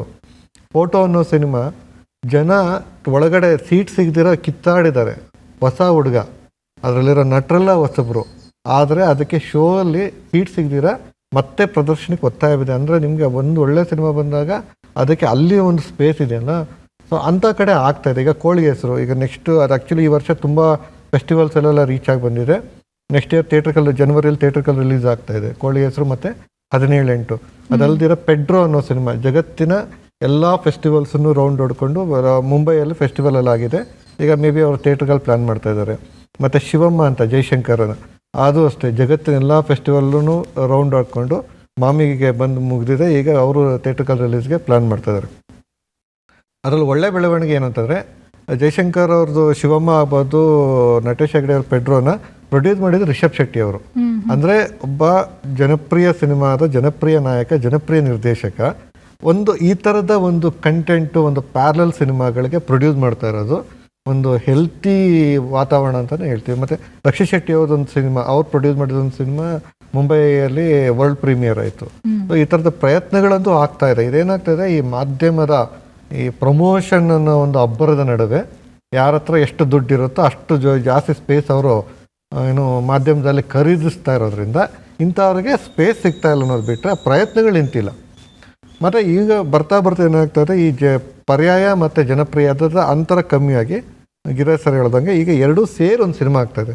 ಅದಕ್ಕೆ ಈಗ ಹೊಸ ಹೆಸರೇನಂದ್ರೆ ಕಂಟೆಂಟ್ ಓರಿಯೆಂಟೆಡ್ ಸಿನಿಮಾ ಅಂತ. ಸೊ ಆ ಥರದ ಒಂದು ಹೆಸರಲ್ಲಿ ಎರಡು ಮರ್ಜ್ ಆಗ್ತಾಯಿದೆ. ಅದೇನು ಅಂತಂದರೆ, ತೀರಾ ಫೆಸ್ಟಿವಲ್ ಮೇಲೆ ನಂಬ್ಕೊಳ್ದಿರ, ತೀರಾ ಸಬ್ಸಿಡಿಗೆ ನಂಬ್ಕೊಳ್ದಿರ, ಥಿಯೇಟ್ರಿಗೂ ಬರಬೇಕು, ಒಂದು ಸ್ವಲ್ಪ ಏನು ವಾಣಿಜ್ಯಾತ್ಮಕವಾಗಿ ವರ್ಕ್ ಆಗೋವಂಥದ್ದು, ಎರಡಕ್ಕೂ ಪ್ಯಾರಲಲ್ಲಿ ಎಕ್ಸ್ಪರಿಮೆಂಟ್ಗಳು ನಡೀತಾ ಇದೆ. ಓಕೆ, ನಾನು ಕೂಡ ಅದನ್ನು ವಿಟ್ನೆಸ್ ಮಾಡಿದ್ದೀನಿ ಸರ್. ಫಿಲ್ಮ್ ಫೆಸ್ಟಿವಲ್ಗಳಲ್ಲಿ ಆಲ್ಮೋಸ್ಟ್ ಸ್ಕ್ರೀನಿಂಗ್ ಎಲ್ಲ ಅಂದರೆ ಕಂಪ್ಲೀಟ್ಲಿ ಫಿಲ್ ಆಗಿಬಿಟ್ಟಿರತ್ತೆ. ಬಟ್ ಈ ಒಂದು ಪ್ರೊಡಕ್ಷನ್ ಕಾಸ್ಟ್ ಜೊತೆಗೆ ಪ್ರಚಾರಕ್ಕೂ ನಾವು ದುಡ್ಡು ಹಾಕಿಲ್ಲ ಅಂತಂದರೆ ಸೋಲತ್ತೆ, ಅಥವಾ ಸಾಮಾನ್ಯ ಜನರಿಗೆ ರೀಚ್ ಆಗೋದ್ರಲ್ಲಿ ಎಲ್ಲೋ ಎಡುತ್ತೆ ಅಂತ ಹೇಳಿದ್ರಿ. ಮತ್ತು ಇದನ್ನು ಓವರ್ಕಮ್ ಮಾಡೋದು ಹೇಗೆ? ಇದಕ್ಕೆ ಅಲ್ಲ, ಅದು ಓವರ್ಕಮ್ ಮಾಡೋದಕ್ಕೆ ಸಮಸ್ಯೆ ಉತ್ತರ ಇಲ್ಲ. ಯಾಕಂತಂದರೆ ಇದನ್ನು ಇದು ಬೇರೆ ಸಿನಿಮಾ ಬೇಡ, ನನ್ನ ಸಿನಿಮಾದ ಎಕ್ಸ್ಪೀರಿಯನ್ಸಲ್ಲಿ ಹೇಳ್ಬಿಡ್ತೀನಿ. 19, 20, 21 ಅಂತ ಈ ವರ್ಷ ಮಾರ್ಚ್ 3ನೇ ತಾರೀಕು ರಿಲೀಸ್ ಆದಂಥ ಸಿನಿಮಾ, ನಮ್ಮ ಸಿನಿಮಾ, ನಾನೇ ನಿರ್ದೇಶನ ಮಾಡಿದಂಥ ಸಿನಿಮಾ. ನಾವು ನಮ್ಮ ಸಿನಿಮಾಗೆ ಬಡ್ಜೆಟ್ಟು ಒಂದು 3 ಕೋಟಿ ಚಿಲ್ಲರೆ ಅದು ಬಡ್ಜೆಟ್ ಆಗಿರೋದಲ್ದಿರ ಪ್ರಮೋಷನ್ಗೆ 50-60 ಲಕ್ಷ ಪ್ರಮೋಷನ್ಗೆ ಖರ್ಚು ಮಾಡಿದ್ದೀನಿ. ಆದ್ರೂ ಜನ ಹೇಳೋದು ನಿಮ್ಮ ಸಿನಿಮಾ ರಿಲೀಸ್ ಆಗಿದೆ, ವಿಷಯ ಗೊತ್ತಾಗಿಲ್ಲ ಅಂತ. ಓಕೆ. ಸೊ ನಿಮಗೆ ಒಂದು 60 ಲಕ್ಷ ಪ್ರಮೋಷನ್ ಖರ್ಚು ಮಾಡಿರೋ ದುಡ್ಡು ನಿಮಗೆ ಪ್ರಮೋಷನ್ ಕಾಣಿಸ್ತಾ ಇಲ್ಲ ಅಂತಂದ್ರೆ ಜಸ್ಟ್ ಇಮ್ಯಾಜಿನ್ ಮಾಡ್ಕೊಳ್ಳಿ, ಈ ಬೇರೆ ಸಿನಿಮಾಗಳ ಅಬ್ಬರ ಅಂದ್ರೆ ಇದು ಸರಿ ತಪ್ಪು ಅಂತಲ್ಲ, ಬಟ್ ಮೊದಲು ನಮ್ಮಲ್ಲಿ ಒಂದು ಪರಂಪರೆ ಇತ್ತು, ಒಳ್ಳೆ ಸಿನಿಮಾಗಳಿಗೆ ಎಲ್ಲರೂ ಸಪೋರ್ಟ್ ಮಾಡ್ತಾರೆ. ಅದಕ್ಕೆ ನಾನೇ ಫಲಾನುಭವಿ ಅಂತಾನೆ ಹೇಳ್ತೀನಿ. ನಂದು ಹರಿವು ಮತ್ತು ನಾತಿಚರಮೆ ಸಿನಿಮಾ ಮಾಡಿದಾಗ ನಾವು ಪ್ರಮೋಷನ್ ಖರ್ಚೇ ಮಾಡಿಲ್ಲ. ನಾವು ಪ್ರೆಸ್ ಮೀಟ್ ಮಾಡಿರೋದು ಬಿಟ್ಟರೆ ಯಾವುದೇ ಥರದ ಪ್ರಮೋಷನಲ್ ಪ್ಯಾಕೇಜ್ ಇಲ್ಲ. ಬಟ್ ಅವತ್ತಿಗೆ ಎಲ್ಲ ಮಾಧ್ಯಮದಲ್ಲಿ ನಮ್ಮ ಸಿನಿಮಾದ ಬಗ್ಗೆ ಪ್ರಚಾರ ಆಗಿದೆ, ಎಲ್ಲ ಚಾನೆಲ್ಗಳಲ್ಲಿ ಇಂಟರ್ವ್ಯೂಗಳಾಗಿದೆ, ಎಲ್ಲ ಥರದ್ದೂ ಆಗಿದೆ. ಬಟ್ ಇವತ್ತು ನಾವು 60 ಲಕ್ಷ ಖರ್ಚು ಮಾಡಿದ್ರೂ ಪ್ರಚಾರ ಆಗ್ತಾ ಇಲ್ಲ, ರೀಚ್ ಆಗ್ತಾ ಇಲ್ಲ. ಅಂದರೆ ಇವತ್ತು ಮಾರ್ಕೆಟ್ ಅನ್ನೋದು ಆ ಥರ ಆಗ್ಬಿಟ್ಟಿದೆ. ಎಲ್ಲವನ್ನೂ ಕಾರ್ಪೊರೇಟ್ ಡಿಸೈನ್ಡ್ ಪ್ರಮೋಷನ್ ಅಂತ ಹೇಳ್ತೀವಿ. ಯಾಕಂದರೆ ಇವೆಲ್ಲ ನಮ್ಮಲ್ಲಿ ಗೊತ್ತಿಲ್ಲದಿರೋ ಅಂಥ ಫಾರ್ಮೆಟ್ಗಳು, ಇವೆಲ್ಲನೂ ಹೊರಗಡೆಯಿಂದ ಬಂದು ಇಲ್ಲಿಗೆ ತುಂಬಿಕೊಂಡು ಇಲ್ಲೇನು ಅಂತಾರೆ, ನಮ್ಮಲ್ಲಿ ಆ ಒಂದು ಪರಂಪರೆ ಬೆಳೆದುಬಿಟ್ಟಿದೆ. ಏನು ಅಂತಂದರೆ ಎಷ್ಟು ಅಬ್ಬರದ ಪ್ರಚಾರ ಮಾಡಿ, ಎಷ್ಟು ಅಬ್ಬರವಾಗಿ ಜನಗಳಿಗೆ ರೀಚ್ ಮಾಡಿಸಿ, ಎಷ್ಟು ಜೋರಾಗಿ ಫಸ್ಟ್ 2 ಡೇಸ್ ಕರ್ಸ್ಕೊಂಡ್ರು ಬಿಟ್ರೆ ಸಾಕು ಅನ್ನೋ ಒಂದು ಧೋರಣೆ ನಮ್ಮಲ್ಲಿ ಎಲ್ಲರಿಗೂ ಜಾಸ್ತಿ ಬರ್ತಾ ಇರೋದ್ರಿಂದ ಈ ಥರದ ಕಂಟೆಂಟು, ಒಳ್ಳೆ ಸಿನಿಮಾಗಳ ರೀಚು ಕಡಿಮೆ ಆಗ್ತಾ ಇದೆ ಅಂತ ನನ್ನ ಎಕ್ಸ್ಪೀರಿಯನ್ಸ್ ಇದು. ಓಕೆ. ನಾನು ಹಿಂದಿಯಲ್ಲಿ ಕೂಡ ಕೆಲಸ ಮಾಡಿದ್ದೀನಿ. ಅಲ್ಲಿ ನಾವೀಗ ಹೆಂಗಾಗಿದೆ ಅಂತ ಕಳೆದ 2 ವರ್ಷದಲ್ಲಿ, ಮೊದಲಾದರೆ ಕತೆ ಕೊಟ್ಟು ಅದರ ಡಿಸೈನು, ಇದು ಲುಕ್ಕು, ಇದೆಲ್ಲ ಇದು ಮಾಡ್ತಾ ಇರ್ತೀವಿ. ಎಲ್ಲ ಆದಮೇಲೆ ಈಗ ಮಾರ್ಕೆಟಿಂಗ್ನವ್ರು ಕೂತ್ಕೋತಾರೆ, ಸರ್ ಅದೆಲ್ಲ ಇಡಿ, ನಮ್ಗೆ ಅದೆಲ್ಲ ಬೇಕಾಗಿಲ್ಲ, tell me how are you going to market this film. So ನೀವು ಕತೆ ಏನಾದರೂ ಮಾಡಿ, ಇವನ್ ಡೈರೆಕ್ಟ್ರು ಅಂದರೆ ನಿಮ್ಗೆ ಮಾರ್ಕೆಟಿಂಗ್ ಗೊತ್ತಿರಬೇಕು, ಅವ್ನು ಹೆಂಗೆ ಚೆನ್ನಾಗಿ ರೀಚ್ ಮಾಡ್ತಾನೆ ಅದಾಗ್ತಾ ಇರಬೇಕು, ಅದಕ್ಕೆ ಎಷ್ಟು ಬಜೆಟ್ ಖರ್ಚಾಗುತ್ತೆ, ಇದ್ರ ಬಗ್ಗೆ ಮಾತಾಡ್ತಿಲ್ಲ ಅವ್ರು. ಅಂದರೆ ಇದು ಕಂಟೆಂಟ್ ಯಾರು ಹೀರೋ ಇರಬೇಕು, ಇದು ಕಾಣ್ತದೆ, ಈ ಹೀರೋ ಅಂದರೆ ಯಾರೋ ದೊಡ್ಡವ್ರು ಹಾಕಿದ್ರೆ ಇದಾಗುತ್ತೆ. ಓಕೆ, ಅದರ ಆಧಾರದ ಮೇಲೆ ಈ ಕಂಟೆಂಟ್ನ ಫಿಕ್ಸ್ ಮಾಡ್ತಾರೆ. ಅಂದರೆ ಇದಕ್ಕೆ ನೋಡಿ ಇವ್ರು ನಮಗೆ ಸೆಲ್ ಆಗಲ್ಲ, ಇದಾಗ್ತಾ ಇಲ್ಲ ಅನ್ನೋಂಥದ್ದು. ಸೊ ಇವತ್ತು ಮಾರ್ಕೆಟಿಂಗ್ ಅನ್ನೋದೇ ಎಂಥ ದೊಡ್ಡ ಭೂತ ಆಗಿಬಿಟ್ಟಿದೆ ಅಂತ ಹೇಳಿದರೆ, ಡೈರೆಕ್ಟರ್ ಅನ್ನೋನಿಗೆ ಕಥೆ ಮಾಡ್ಲಿಕ್ಕೆ ಬರುತ್ತೋ, ಶಾರ್ಟ್ ತೆಗಿಲಿಕ್ಕೆ ಬರುತ್ತೋ ಅನ್ನೋದು ಇಂಪಾರ್ಟೆಂಟ್ ಆಗಲ್ಲ. ಅವನಿಗೆ ಎಷ್ಟು ಚೆನ್ನಾಗಿ ಒಂದು ಕಣ್ಕಟ್ಟುನ ಈ ಕಲೆ ಗೊತ್ತು, ಈ ಒಂದು ಯಕ್ಷಗಾರ ಯಾರು, ಮೋಡಿಗಾರ ಯಾರು, ಅವನು ಒಳ್ಳೆ ಡೈರೆಕ್ಟ್ರು ಅನ್ನೋ ರೀತಿಯಲ್ಲೇ ಆಗ್ತಾಯಿದೆ. ಆ್ಯಂಡ್ ಇವನ್ ಗುಡ್ ಡೈರೆಕ್ಟರ್ಸ್ ಕೂಡ ಅದನ್ನು ಮಾಡಬೇಕಾದ ಒತ್ತಡ ಅವ್ರ ಮೇಲೆ ತುಂಬ ಇದೆ. ನಾವು ಬಂದಿರೋ ಸ್ಕೂಲು ಕ್ಲಾಸಿಂದ ಸಮಸ್ಯೆ ಏನು ಅಂತ ಹೇಳಿದ್ರೆ, ನಿಮ್ಮ ಸಿನಿಮಾ ಹೇಗಿದೆ ಅಂತ ಕೇಳಿದ್ರೆ ನಮಗೆ ಏನು ಹೇಳಲಿ ಅನ್ನೋ ಒಂದು ಮುಜುಗರ, ಏನೋ ಒಂದು ನಮ್ಮ ಟೀಚರ್ಸ್ಗಳು ಹಂಗೆ ಹೊಡೆದೇ ಹೇಳ್ಕೊಟ್ಟಿರೋದ್ರಿಂದ ಹಂಗಾಗ್ತಾ ಇರುತ್ತೆ. ಬಟ್ ಇವತ್ತು ಆ ಎಲ್ಲ ಕಾರಣದಿಂದ ಏನಾಗ್ತಾ ಇದೆ, ಆಮೇಲೆ ಏನಾಗ್ಬಿಡುತ್ತೆ, ನೀವು 1 ಕೋಟಿ ಖರ್ಚು ಮಾಡಿ ಸಿನಿಮಾ ಮಾಡಿದ್ದೆ, ಒಂದು ಮಾರ್ಕೆಟಿಂಗ್ ಮಾಡಿದ್ದೀರ ಅಂತ ಇಟ್ಕೊಳ್ಳಿ. ನೆಕ್ಸ್ಟ್ ನಾನು ಹೋದಾಗ ನೀವು ಸ್ಟ್ಯಾಂಡರ್ಡ್ ಸೆಟ್ ಮಾಡಾಯಿತು. ಸೊ ಚಾನಲ್ ಆಗಲಿ, ಪೇಪರ್ ಆಗಲಿ, ಅವನು ಏನದು ಆಟೋದವ್ನು ಕೂಗೋನಾಗಲಿ, ಅವ್ನು ಯಾವುದೇ ಕಾರಣಕ್ಕೂ ಕಾಸ್ಟ್ ರಿಡ್ಯೂಸ್ ಮಾಡಲ್ಲ. ಆಮೇಲೆ ಅವನಿಗೇನು ಅನಿಸ್ತಿರುತ್ತೆ ಅಂತ ಹೇಳಿದರೆ, ಅವ್ರು 1 ಕೊಟ್ಟಿದ್ದಾರೆ, ಇವನು ಕಡಿಮೆ ಕೊಡ್ತಿದ್ದಾನೆ, ಆಟೋಮೆಟಿಕ್ಲಿ ಅವನು ಅದನ್ನು ಕಡಿಮೆ ಮಾಡ್ತಿರ್ತಾನೆ. ಇನ್ನೊಂದು ಯಾವುದಾದ್ರೂ ಬಂದರೆ ಈ ಸ್ಪೇಸ್ನ ಅವ್ರಿಗೆ ಕೊಟ್ಬಿಡ್ತಾನೆ. ಸೊ ಈ ಎಲ್ಲ ಕಾರಣಗಳಿಂದಾಗಿ ಡಿಸ್ಟ್ರಿಬ್ಯೂಟ್ರ್ ಆದವನಿಗೂ ಅಷ್ಟೇ, ಒಂದು ಸಿನಿಮಾ ಕೊಡೋನಿಗೆ ಥಿಯೇಟ್ರು ಇದು ಮಾಡಲ್ಲ. ರೆಗ್ಯುಲರ್ ಸಿನಿಮಾ ಕೊಡೋನಿದ್ರೆ ಅವನ ಜೊತೆ ಇರುವಂತಹ ಇದು ಬೇಕಾಗತ್ತೆ. ಆಡಿಯನ್ಸ್ ಏನು ಮಾಡ್ತಾರೆ, ಸಿನಿಮಾ ಕಥೆ ಇದು ಅಷ್ಟರಲ್ಲಿ ಮಾತ್ರ ಜಡ್ಜ್ ಮಾಡ್ತಿರ್ತಾರೆ. ಬಟ್ ಅವ್ರಿಗೆ ಅದು ಕಂಪ್ಲೀಟಾಗಿ ಹಿಂದ್ಗಡೆ ಏನು ನಡೀತಾ ಇರುತ್ತೆ ಅನ್ನೋದು ಗೊತ್ತಿಲ್ಲ. ಇವತ್ತು ಸಿನಿಮಾದ ಮೊದಲಿಂದಲೂ ಇದೇನು ಇದಿರಲಿಲ್ಲ, ಬಟ್ ಇವತ್ತು ಸಿನಿಮಾದಲ್ಲಿ ಮಾರ್ಕೆಟಿಂಗ್ ಅನ್ನೋದೇ ಒಂದು ದೊಡ್ಡ ಭೂತವಾಗಿದೆ. ಸೊ ಹಂಗಾಗಿ ಅದರ ಜೊತೆ ಯಾವ ರೀತಿ ಹೋರಾಡೋದು ಯಾರಿಗೂ ಗೊತ್ತಾಗ್ತಿಲ್ಲ. ಯಾರು ಮಾಡ್ತಿದಾರೋ ಅವ್ರಿಗೂ ಗೊತ್ತಿಲ್ಲ, ಅವ್ರಿಗೂ ಗೊತ್ತು ಇದು ಈ ಸಲ ಏನೋ ಫ್ಲೂಕಲ್ಲಿ ಹೋಗ್ಬಿಡ್ತು, ಮುಂದೇನು ಮಾಡೋದು ಗೊತ್ತಿಲ್ಲ ಅಂತೇಳಿ. So everything is depending on ನೀವು ಸಿನಿಮಾ ಆಮೇಲೆ ಮಾಡಿ ಅದನ್ನು ಹೆಂಗೆ ಪ್ಯಾಕೇಜ್ ಮಾಡ್ತೀರಾ, ಅದನ್ನು ಹೆಂಗೆ ರೀಚ್ ಮಾಡಿಸ್ತೀರಾ, ಅದನ್ನು ಹೆಂಗೆ ಇದು ಮಾಡ್ತೀರಾ ಅನ್ನುವಂಥದ್ದು. ಅದು ಓವರಾಲ್ ಆಗಿ ಮಾರ್ಟಿನ್ ಸ್ಕಾರ್ಸೆಸೆ ಮೊನ್ನೆ ಹೇಳ್ತಿದ್ದಂಗೆ, I think we are living in the last stages of cinema ಅಂತೇಳಿ. ಇನ್ನು ಮುಂದೆ ಸಿನಿಮಾ ಇರಲ್ಲ, ಜಾಲಿ ರೈಡ್ಸ್ಗಳಿರ್ತವೆ, ಅದಕ್ಕೋಸ್ಕರ ಬರಬೇಕಾಗತ್ತೆ ಅಂತ. ಓಕೆ ಸರ್, ಈ ವಿಷಯಕ್ಕೆ ಸಂಬಂಧಪಟ್ಟ ಹಾಗೆ ಈ ಮಾರ್ಕೆಟಿಂಗ್ ಇರಬಹುದು ಅಥವಾ ಥಿಯೇಟ್ರಿಕಲ್ ಚಾಲೆಂಜಸ್ ಏನೇ ಇರಬಹುದು, ಇದನ್ನು ಹೊರತುಪಡಿಸಿ ಒಂದು ಸಿನಿಮಾ ಅಂದರೆ ಅದೇ ಒಂದು ವಿಶಿಷ್ಟ ಭಾಷೆ ಆಗಿರುತ್ತೆ, ಅದಕ್ಕೆ ಅದರದೇ ಆದಂತಹ ವ್ಯಾಕರಣ ಇರುತ್ತೆ. ಆದರೆ ಒಂದು ಚಿತ್ರ ಗೆಲ್ಲಬೇಕು ಅಂದರೆ ಪ್ರಮುಖವಾಗಿ ಬೇಕಾಗಿರುವಂತಹ ಅಂಶಗಳಿಗೆ ಏನು ಅಂದರೆ, ಇವಾಗ ಕಥಾ ವಸ್ತುನೇ ಇರುತ್ತಾ ಅಥವಾ ಗೆಲುವು ಯಾವ ರೀತಿ ಡಿಸೈನ್ ಮಾಡ್ತಿದ್ದೀರಾ ಅನ್ನೋದ್ರ ಅದೇ ಈಗ ಸ್ಟಾರ್ ಕಾಸ್ಟ್ ಇದ್ರೇನೆ. ಅಲ್ಲ, ಗೆಲುವು ಅಂದ್ರೆ ಏನು ನಿಮ್ಮ ಪ್ರಕಾರ? ಹಣ ಗೆಲುವ ಇಲ್ಲ ಅಂದ್ರೆ ಅದು ಲಾರ್ಜ್ ಸ್ಕೇಲಲ್ಲಿ ರೀಚ್ ಆಗೋದಿರಬಹುದು, ಅದನ್ನು ಕೂಡ ಗೆಲುವು ಅಂತ ಕನ್ಸಿಡರ್ ಮಾಡ್ಬೋದು. ಅಲ್ಲ, ಅದಕ್ಕೆ ಹೇಳೋದು ಅದು ಯಾವ ಗೆಲುವು ಅನ್ನೋದು ಇಂಪಾರ್ಟೆಂಟ್ ಆಗುತ್ತೆ. ಈಗ ಲಾರ್ಜ್ ಸ್ಕೇಲಲ್ಲಿ ರೀಚ್ ಆಗೋದಂದ್ರೆ ಕ್ಲಿಯರ್ಲಿ ಇಬ್ಬರೇ ಬೇಕು, ಒಬ್ಬ ಸ್ಟಾರ್ ಬೇಕು, ಮಾರ್ಕೆಟಿಂಗ್ ಬಜೆಟ್ ಬೇಕು. ಇಲ್ಲಿಗೆ ನಿಮ್ಮ ಡೈರೆಕ್ಟ್ರು ಬೇಡ, ಆ್ಯಕ್ಟ್ರು ಬೇಡ, ಏನೂ ಬೇಡ. ನೀವು ಕಳೆದ ಇದರಲ್ಲಿ ಬೇರೆ ಬೇರೆ ಭಾಷೆಗಳಲ್ಲಿ ದೊಡ್ಡ ಬ್ಲಾಕ್ ಬಸ್ಟರ್ ಆಗಿರುವಂಥ ಸಿನಿಮಾಗಳನ್ನು ನಾನು ಅವಕಾಶ ಇದ್ರೆ ಪಟ್ಟಿ ಮಾಡಬಲ್ಲೆ. ಇರಲಿ ಕಥೆ ಏನಿದೆ ಅಂತ ಹೇಳಿದ್ರೆ ಯಾವನೂ ಗೊತ್ತಿಲ್ಲ, ಬಟ್ 500 ಕೋಟಿ ಮಾಡಿದೆ, 600 ಕೋಟಿ ಮಾಡಿದೆ. ಈಗ ಹೆಚ್ಚು ಜನ ನೋಡೋವಂಥ ಸಿನಿಮಾ ಅಂತ ಬಂದಾಗ ಅದನ್ನ ಗೆಲುವು ಅನ್ನೋದಾದ್ರೆ ಯೂಟ್ಯೂಬಲ್ಲಿ ಕೆಲವೊಂದು ಸಿನಿಮಾಗಳಿದಾವೆ. ಓಕೆ, ಒಂದು ಹರಿವು ಸಿನಿಮಾನೂ ಇದೆ. ಹರಿವು ಸಿನಿಮಾದ ರೀಚ್ 7 ಲಕ್ಷದ ಚಿಲ್ಲರೆ ವ್ಯೂಸ್ ಆಗಿದೆ. ಬಟ್ ಆ ಸಿನಿಮಾದ 10 ಕೋಟಿ ವ್ಯೂಸ್ ಆಗಿದೆ. ಕನ್ನಡದ ಕಂಟೆಂಟ್ ಸಿನಿಮಾಗಳಿದ್ದಾವೆ, 10 ಕೋಟಿ ವ್ಯೂಸ್ ಆಗಿದೆ. ನೀವು ಅದನ್ನ ಗೆಲುವು ಅಂತ ಅನ್ನೋದಾದ್ರೆ ಈಗ ನಾವು ಸಿನಿಮಾನೇ ಮಾಡಬಾರ್ದು ಅಂತ ಆಗುತ್ತೆ. ಡೆಫಿನೇಷನ್ ಅದು ಆಗ ಅದನ್ನ ಹೇಳಕ್ ಬರಲ್ಲ. ಇವತ್ತಿನ ಕಾಲಘಟ್ಟದಲ್ಲಿ ಗೆಲುವು ಅನ್ನೋದನ್ನ ಹೇಳಕ್ ತುಂಬಾ ಕಷ್ಟ ಇದೆ.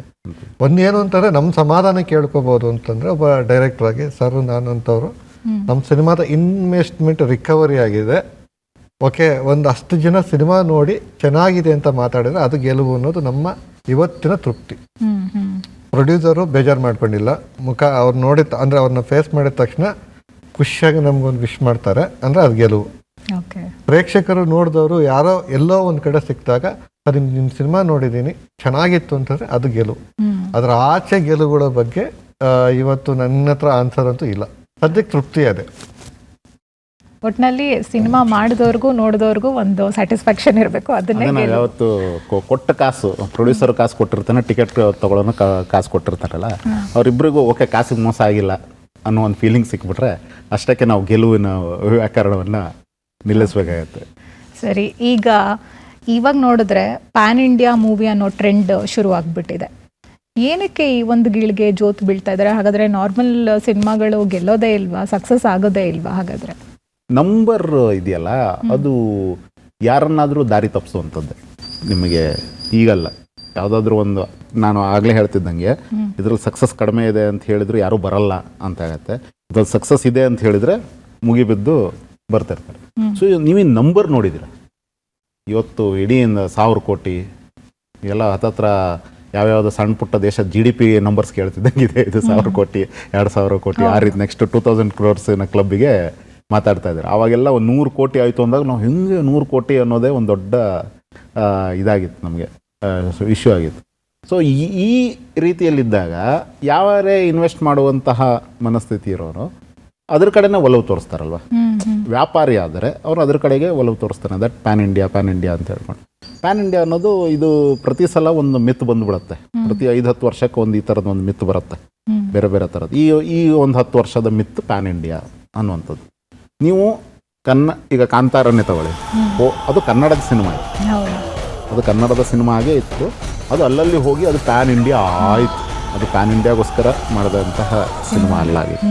KGF ಉಲ್ಟಾ ಇತ್ತು. KGF ಫಸ್ಟ್ ಶೂಟ್ ಮಾಡಿದ್ದು ಕನ್ನಡದಲ್ಲೇ, ಆಮೇಲೆ ಅದನ್ನು ಡಬ್ ಮಾಡಿ ಮಾರ್ಕೆಟ್ ಮಾಡಿ ಆ ಕಡೆ ಎಲ್ಲ ತೊಗೊಂಡು ಹೋಗಲಿಕ್ಕೆ ಶುರು ಮಾಡಿದ್ರು.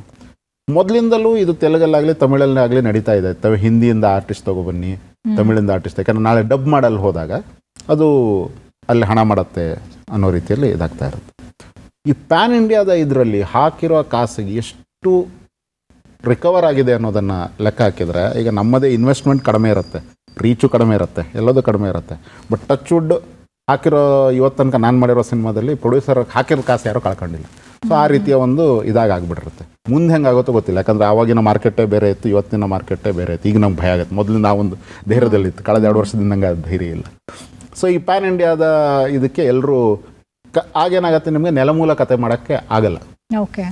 ಸೊ ಈಗ ಕಾಂತಾರ 2 ನೋಡ್ಬೇಕು, ಅವ್ರು ಎಷ್ಟು ಧೈರ್ಯ ತಗೊಂಡು ಮಾಡ್ತಾರೆ. ಯಾಕಂದ್ರೆ ಅದು ಶುದ್ಧವಾಗಿ ಕರಾವಳಿಯ ಕಥೆ ಆಗಿತ್ತು. ಈಗ ಅದು ಪೌರಾಣಿಕ ಕಥೆ, ಇಡೀ ಇಂಡಿಯಾಗೆ ರೀಚ್ ಮಾಡೋ ಒಂದು ಮಿತ್ ಆಗಿರುವಂತಹ ಒಂದು ಕತೆ ಮಾಡುವತ್ತ ಹೊಡಬೇಕಾಗತ್ತೆ. ಆ್ಯಂಡ್ ಆಫ್ಟರ್ ಸಮ್ ಟೈಮ್ ಏನಾಗ್ಬಿಡುತ್ತೆ, ಅದು ನಿಮಗೆ ಬೋರ್ ಹೊಡೆಯುತ್ತೆ. ಯಾಕಂದರೆ cinema at the end of the day ನಿಮಗೇನು ಒಂದು ಕಥೆಯನ್ನು ಕೇಳಲಿಕ್ಕೆ ಬಂದಿರ್ತೀರ, ಒಂದು ನೋಡೋಕ್ಕೆ ಅಂತ ಬಂದಿರ್ತೀರ. ಅದು ಎಷ್ಟು ಮಟ್ಟಕ್ಕೆ ರೀಚ್ ಆಗುತ್ತೆ ಅನ್ನೋದು ಇಂಪಾರ್ಟೆಂಟ್ ಆಗುತ್ತೆ ಹೊರತು ಅಲ್ಲಿ 5 ಫೀಟ್ ಮೂರ್ತಿ ಕಟ್ಟಿದ್ನೋ 20 ಫೀಟ್ ಮೂರ್ತಿ ಕಟ್ಟಿದ್ನೋ ಅನ್ನೋದು ಬರೋದು ಡೌಟ್. ಈಗ ಆಲ್ರೆಡಿ ಅದು ಕಾಣಿಸ್ತಾ ಇದೆ. ಎಷ್ಟು ಇಂತಹ ಪ್ಯಾನ್ ಇಂಡಿಯಾ ಸಿನಿಮಾಗಳು ನಿಮಗೆ ಹೊಡ್ಸ್ಕೊಂಡು ಹೋಗಿದೆ. ಓಕೆ. ₹1 ಬರದೇ ಇರುವಂಥದ್ದು. ಸಲ್ಮಾನ್ ಖಾನ್ ಹಿಂದಿನ ಈ ವರ್ಷ one of the worst year ಆಗ್ತಾ ಇತ್ತು. ಹಾಗೆ ನೋಡೋ ಶಾರುಖ್ ಖಾನ್ ಸ್ವಲ್ಪ ಬೆಟರ್ ಇಯರ್ ಹಾಗೆ ಹೊರಹೊಮ್ತಾ ಇದೆ. ಸೊ ಹಾಗಾಗಿ ವ್ಯಾಪಾರಿಯ ದೃಷ್ಟಿಯಿಂದ ಹೊಡೆದ್ರೆ ಆನೆನೇ ಹೊಡೆಯೋಣ ಅಂಥೇಳಿ ಹೋಗ್ತಾರೆ. ಬಟ್ ಆನೆ ಹೊಡಿಲಿಕ್ಕೆ ಹೋದಾಗ ಆನೆನೂ ವಾಪಸ್ ಹೊಡೆಯುತ್ತೆ ಅನ್ನೋದನ್ನು ಮರ್ತ್ಬಿಟ್ಟಿರ್ತಾರೆ. ಸೊ ಅದೆಲ್ಲ ಒಂದು ಸ್ವಲ್ಪ ಸಮಸ್ಯೆ ಇದೆ. ಎಲ್ಲಿ ತನಕ ಇದರಿಂದ ಹಣ ಬರುತ್ತೆ ಅಂತ ಗೊತ್ತಿರುತ್ತೋ ಅದ್ರ ಮೇಲೆ ಹೂಡಿಕೆ ಹಾಕಲಿಕ್ಕೆ ತಯಾರಿರ್ತಾರೆ. ದೊಡ್ಡ ಸ್ಕೇಲಲ್ಲೇ ಮಾಡೋಣ ಅಂತ ಹೋಗ್ತಾ ಇರ್ತಾರೆ. ದೊಡ್ಡ ಸ್ಕೇಲಿನ ಸಮಸ್ಯೆಗಳು ದೊಡ್ಡ ಸ್ಕೇಲಾಗೆ ಇರುತ್ತೆ. ಇದು ನಮ್ಮಂತಹ ಪ್ರೇಕ್ಷಕರಿಗೆ, ನಾನು ಪ್ರೇಕ್ಷಕನಾಗಿ ಹೇಳ್ತಿದ್ದೀನಿ, ಅದರಿಂದ ಹೆಚ್ಚಿನ ಲಾಭ ಇಲ್ಲ. ಮತ್ತೆ ಪ್ಯಾನ್ ಇಂಡಿಯಾ ಅನ್ನೋ ಕಲ್ಪನೆನೇ ನಮ್ಮಲ್ಲಿ ತುಂಬಾ ರಾಂಗ್ ಅಲ್ಲಿದೆ.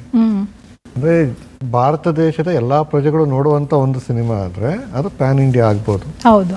ಓಕೆ, ಈಗ ನಮ್ಮ ಒಂದು ತಿಥಿ ಸಿನಿಮಾನ ಜಗತ್ತಿನ ಎಲ್ಲ ಸಿನಿಮಾದ ಪ್ರೇಕ್ಷಕರು ನೋಡಿದ್ದಾರೆ. ಅದು ಪ್ಯಾನ್ ವರ್ಲ್ಡ್ ಸಿನಿಮಾ ಆಗೋಗಿದೆ. ಕಾಸರವಳ್ಳಿ ಸರ್ ಮತ್ತೆ ಸಿನಿಮಾಗಳನ್ನ ಜಗತ್ತೆಲ್ಲ ನೋಡ್ಬಿಟ್ಟಿದ್ದಾರೆ. ಮತ್ತೆ ಇಲ್ಲಿನ ಎಮೋಷನ್ಸ್ ಅಲ್ಲಿನ ಪ್ರೇಕ್ಷಕರಿಗೂ ಕನೆಕ್ಟ್ ಆಗಿದೆ. ಸೊ ಪ್ಯಾನ್ ವರ್ಲ್ಡ್ ಸಿನಿಮಾಗಳು ನಮ್ಮಲ್ಲಿ ಆಗೋಗಿದೆ. ಈಗ ಪ್ಯಾನ್ ಇಂಡಿಯಾ ಅನ್ನೋದು ಈಗ ಬರೀ ಇದು ಸೀಮಿತವಾಗಿ ಅಷ್ಟೇ ಯೋಚನೆ ಮಾಡ್ತಾ ಇರೋಂಥದ್ದು. ಪ್ಯಾನ್ ವರ್ಲ್ಡ್ ನಾವು ರೀಚ್ ಆಗ್ಬಿಟ್ಟಿದ್ದೀವಿ. ಕನ್ನಡ ಸಿನಿಮಾಗಳು ತುಂಬಾ ದೊಡ್ಡ ಮಟ್ಟದಲ್ಲೇ ರೀಚ್ ಆಗ್ಬಿಟ್ಟಿದ್ದೀವಿ. ಬಟ್ ಪ್ಯಾನ್ ಇಂಡಿಯಾ ಅನ್ನೋ ಒಂದು ಕಲ್ಪನೆ ಇದೆಯಲ್ಲ, ಈ ಕಮರ್ಷಿಯಲ್ ಆಗಿ ಏನಾಗ್ತಾ ಇದೆಯಲ್ಲ, ಇದು ಮಿತ್ತು ತುಂಬಾ ರಾಂಗ್ ವೇಲೇ ಇದೆ ಇದು. ಯಾಕಂತಾರೆ ಮಾಡಿದ ಸಿನಿಮಾಗಳಿಗೆ ದುಡ್ಡು ಜಾಸ್ತಿ ಖರ್ಚು ಮಾಡಿಬಿಟ್ಟು ಭಾಷೆ ಡಬ್ ಮಾಡಿಬಿಟ್ಟ ತಕ್ಷಣ ಪ್ಯಾನ್ ಇಂಡಿಯಾ ಆಗ್ಬಿಡುತ್ತೆ ಅನ್ನೋ ಒಂದು ಕಲ್ಪನೆಗಳಿದೆಯಲ್ಲ, ಇದು ಆ್ಯಕ್ಚುಲಿ ರಾಂಗ್ ವೇಲೇ ಹೋಗ್ತಾ ಇದೆ. ಇಲ್ಲಿನ ಕತೆ ಅಲ್ಲಿಗೆ ರೀಚ್ ಆಗುತ್ತೆ. ಆ ರೀತಿ ನೋಡಿದ್ರೆ ರೀಸೆಂಟಲ್ಲಿ ಕಾಂತಾರ ಬೆಸ್ಟ್ ಎಕ್ಸಾಂಪಲ್. ಆ ರೀತಿ ನೋಡಿದ್ರೆ ಇನ್ನೊಂದು ಸಿನಿಮಾ ಈ ವರ್ಷ ರಿಲೀಸ್ ಆಗಿರುವಂಥ ಸಪ್ತಸಾಗರದ ಆಚೆ, ಅದು ಬೇರೆ ಲ್ಯಾಂಗ್ವೇಜ್ಗಳಿಗೆಲ್ಲ ಡಬ್ ಆಗಿ ಅಷ್ಟು ಆ ಪ್ರೇಕ್ಷಕರಿಗೆಲ್ಲನೂ ಕನೆಕ್ಟ್ ಆಗಿದೆ. ಯಾಕಂದರೆ ಪ್ರೀತಿ ಎಮೋಷನ್ಸ್ ಇರುತ್ತಲ್ಲ, ಅದು ಯಾವುದೇ ಮೂಲೆಯ ಪ್ರೇಕ್ಷಕನ ಕನೆಕ್ಟ್ ಆದಾಗ ಅದು ರೀಚ್ ಆಗುತ್ತೆ. ಅವಾಗೆಲ್ಲ ಏನಂತಾರೆ, ಮೊದಲು ಈ ಡಿಜಿಟಲ್ ಟೆಕ್ನಾಲಜಿ ಬಂದ ಮೇಲೆ ಸಬ್ಟೈಟಲ್ಸ್ ಹಾಕೋದು ಈಸಿ ಆಗಿದೆ. ಡಬ್ಬಿಂಗ್ ಮಾಡಿ ಇಮಿಡಿಯೇಟ್ ಆಗಿ ಅದಕ್ಕೆ ಮಲ್ಟಿಪಲ್ ಲೇಯರ್ಸ್ ಎಲ್ಲ ಹಾಕ್ಬಿಟ್ಟು ರಿಲೀಸ್ ಮಾಡೋದು ಈಸಿ ಆಗಿರೋದ್ರಿಂದ ಇವೆಲ್ಲ ಬರ್ತಾ ಇದೆ. ಮೊದಲು ನೆಗೆಟಿವಲ್ಲಿ ಇಷ್ಟು ಈಸಿ ಇರಲಿಲ್ಲ. ನೆಗೆಟಿವಲ್ಲಿ ಒಂದು ಲ್ಯಾಂಗ್ವೇಜ್ ಡಬ್ ಮಾಡಿ ನೆಗೆಟಿವಲ್ಲಿ ಕಳಿಸ್ಬೇಕಾಗಿತ್ತು. ಸೊ ಈ ಥರ ಸಾಧ್ಯತೆಗಳನ್ನ ಬಳಸ್ಕೊತಾ ಇದ್ದಾರೆ. ಒಂಥರ ಎಕ್ಸ್ಪರಿಮೆಂಟಿಂಗ್ ನಡೀತಾ ಇದೆ.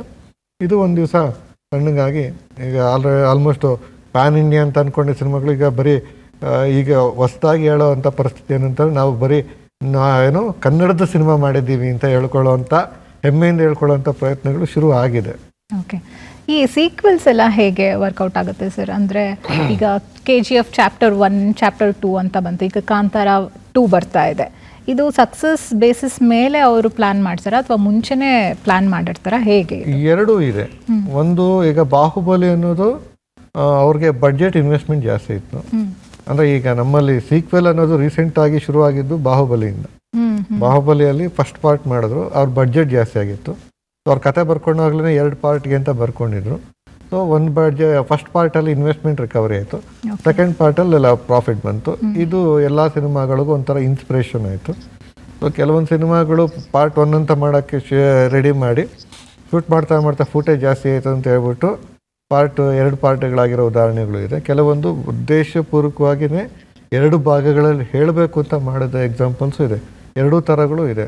ಬಟ್ ಇದು ಎಲ್ಲೋ ಒಂದು ಕಡೆ ಪ್ರೇಕ್ಷಕರಿಗೆ ಒಂದು ಸ್ವಲ್ಪ ಡಿಸಪಾಯಿಂಟ್ಮೆಂಟ್ ಆಗ್ತಾ ಇದೆ ಅನ್ನೋದು ರೀಸೆಂಟಾಗಿ ಒಂದು 2-3 ಎಕ್ಸಾಂಪಲ್ಸಲ್ಲಿ ಇದೆ. ಯಾಕಂದರೆ ಈ ಕತೆ ಮಾಡಿ ಅಂದರೆ ಎಲ್ಲ ಏನಾಗುತ್ತೆ ಅಂದರೆ, ಈ ಒಂದು ಕತೆ ನೋಡಿದ್ಮೇಲೆ ಮುಂದಿನ ಕತೆಗೆ ಇನ್ನೊಂದಷ್ಟು ದಿನ ವೆಯ್ಟ್ ಮಾಡಬೇಕು ಅನ್ನೋದಿದೆಯಲ್ಲ, 2 ವರ್ಷ ವೆಯ್ಟ್ ಮಾಡಬೇಕು, 3 ವರ್ಷ ವೆಯ್ಟ್ ಮಾಡಬೇಕು ಅನ್ನೋದು. ಅದು ಒಂದು, ಈಗ ಬಾಹುಬಲಿಯಲ್ಲಿ ಕಟ್ಟಪ್ಪನ ಯಾಕೊಂದ ಅಂತ ಹೇಳ್ಬಿಟ್ಟು ಕಟ್ಟಪ್ಪ ಬಾಹುಬಲಿನ ಯಾಕೊಂದ ಅನ್ನೋದು, ಆ ಕ್ವಶನ್ ಅನ್ನೋದು ಕ್ಯಾರಿ ಮಾಡ್ತೀವಿ 2 ವರ್ಷ. ಬಟ್ ಎಲ್ಲ ಸಿನಿಮಾಗಳಿಗೂ ಆ ಥರದ್ದು ಹುಕ್ ಪಾಯಿಂಟ್ ಸಿಗುತ್ತೆ ಅಂತ ಹೇಳೋಕ್ಕಾಗಲ್ಲ. ಸೊ ಅದು ಕತೆ ಮೇಲೆ ಡಿಪೆಂಡ್ಸ್. ಮಾರ್ಕೆಟಿಂಗ್ ದೃಷ್ಟಿಯಿಂದ ಏನಾಗುತ್ತೆ, ಫ್ರಾಂಚೈಸಿಗಳು ಯಾವತ್ತೂ ಕಾಸು ಮಾಡ್ತವೆ. ನೀವು ಅದು ಇದು ಒಂದು ಚೂರು ಇದಾದರೆ, ಆ್ಯಂಡ್ ಫ್ರಾಂಚೈಸಿ 2ನೇ ಪಾರ್ಟು 3ನೇ ಪಾರ್ಟ್ ಹೆಚ್ಚು ಕಾಸು ಮಾಡುತ್ತೆ. ಈಗ ನಿಮಗೆ KGF 1 200 ಎಷ್ಟೋ ಮಾಡ್ತದೆ, ಬಟ್ ಬೈ KGF 2 ಬರೋಷ್ಟಲ್ಲ ಅದು 1000 ಇದಾಗ್ತದೆ. ಯಾಕಂದರೆ ಇದು ಪ್ರಾಡಕ್ಟ್ ಆಗಿರುತ್ತೆ. 2ನೇದಾಗೋಷ್ಟಲ್ಲ ಅದು ಬ್ರ್ಯಾಂಡ್ ಆಗಿಬಿಟ್ಟಿರುತ್ತೆ. ಸೊ ಈ ರೀತಿಯಾಗಿ ನೀವು ಯೋಚಿಸ್ಲಿಕ್ಕೆ ಹೋದಾಗ ಈ ದೃಷ್ಟಿಯಿಂದ 2 ಪಾರ್ಟು 3 ಪಾರ್ಟು ಮಾಡಬೇಕು ಅನ್ನೋದು ಎಲ್ಲರ ಒಂದು ಇದಿರುತ್ತೆ. ಒಂದು ಓಪನ್ ಎಂಡಿಂಗ್ ಬಿಟ್ಬಿಡೋಣ, ಇನ್ನೊಂದು ಪಾರ್ಟಿಗೆ ಲೀಡ್ ಆಗಲಿಕ್ಕೆ ಅನ್ನುವಂಥದ್ದು ಇದಾಗ್ತಾರೆ. ನೀವು ಮಾರ್ವೆಲ್ ಸೀರೀಸ್ ನೋಡಿದ್ರೆ, DC ಸೀರೀಸ್ ಎಲ್ಲ ನೋಡಿದ್ರೆ ಅವ್ರು ಅದನ್ನು ತುಂಬ ಚೆನ್ನಾಗಿ ಮಾಡ್ಕೊಂಡಿರ್ತಾರೆ. ಬಟ್ ಅವರು ಏನು ಮಾಡಿರ್ತಾರೆ ಅಂತ ಹೇಳಿದ್ರೆ, 7ನೇ ಸಿನಿಮಾದಲ್ಲಿ ಬರುವ ಕತೆ ಪಾಯಿಂಟ್ನ 1ನೇ ಸಿನಿಮಾದಲ್ಲೇ ಇಟ್ಟು ಮಾಡ್ತಾ ಇರ್ತಾರೆ.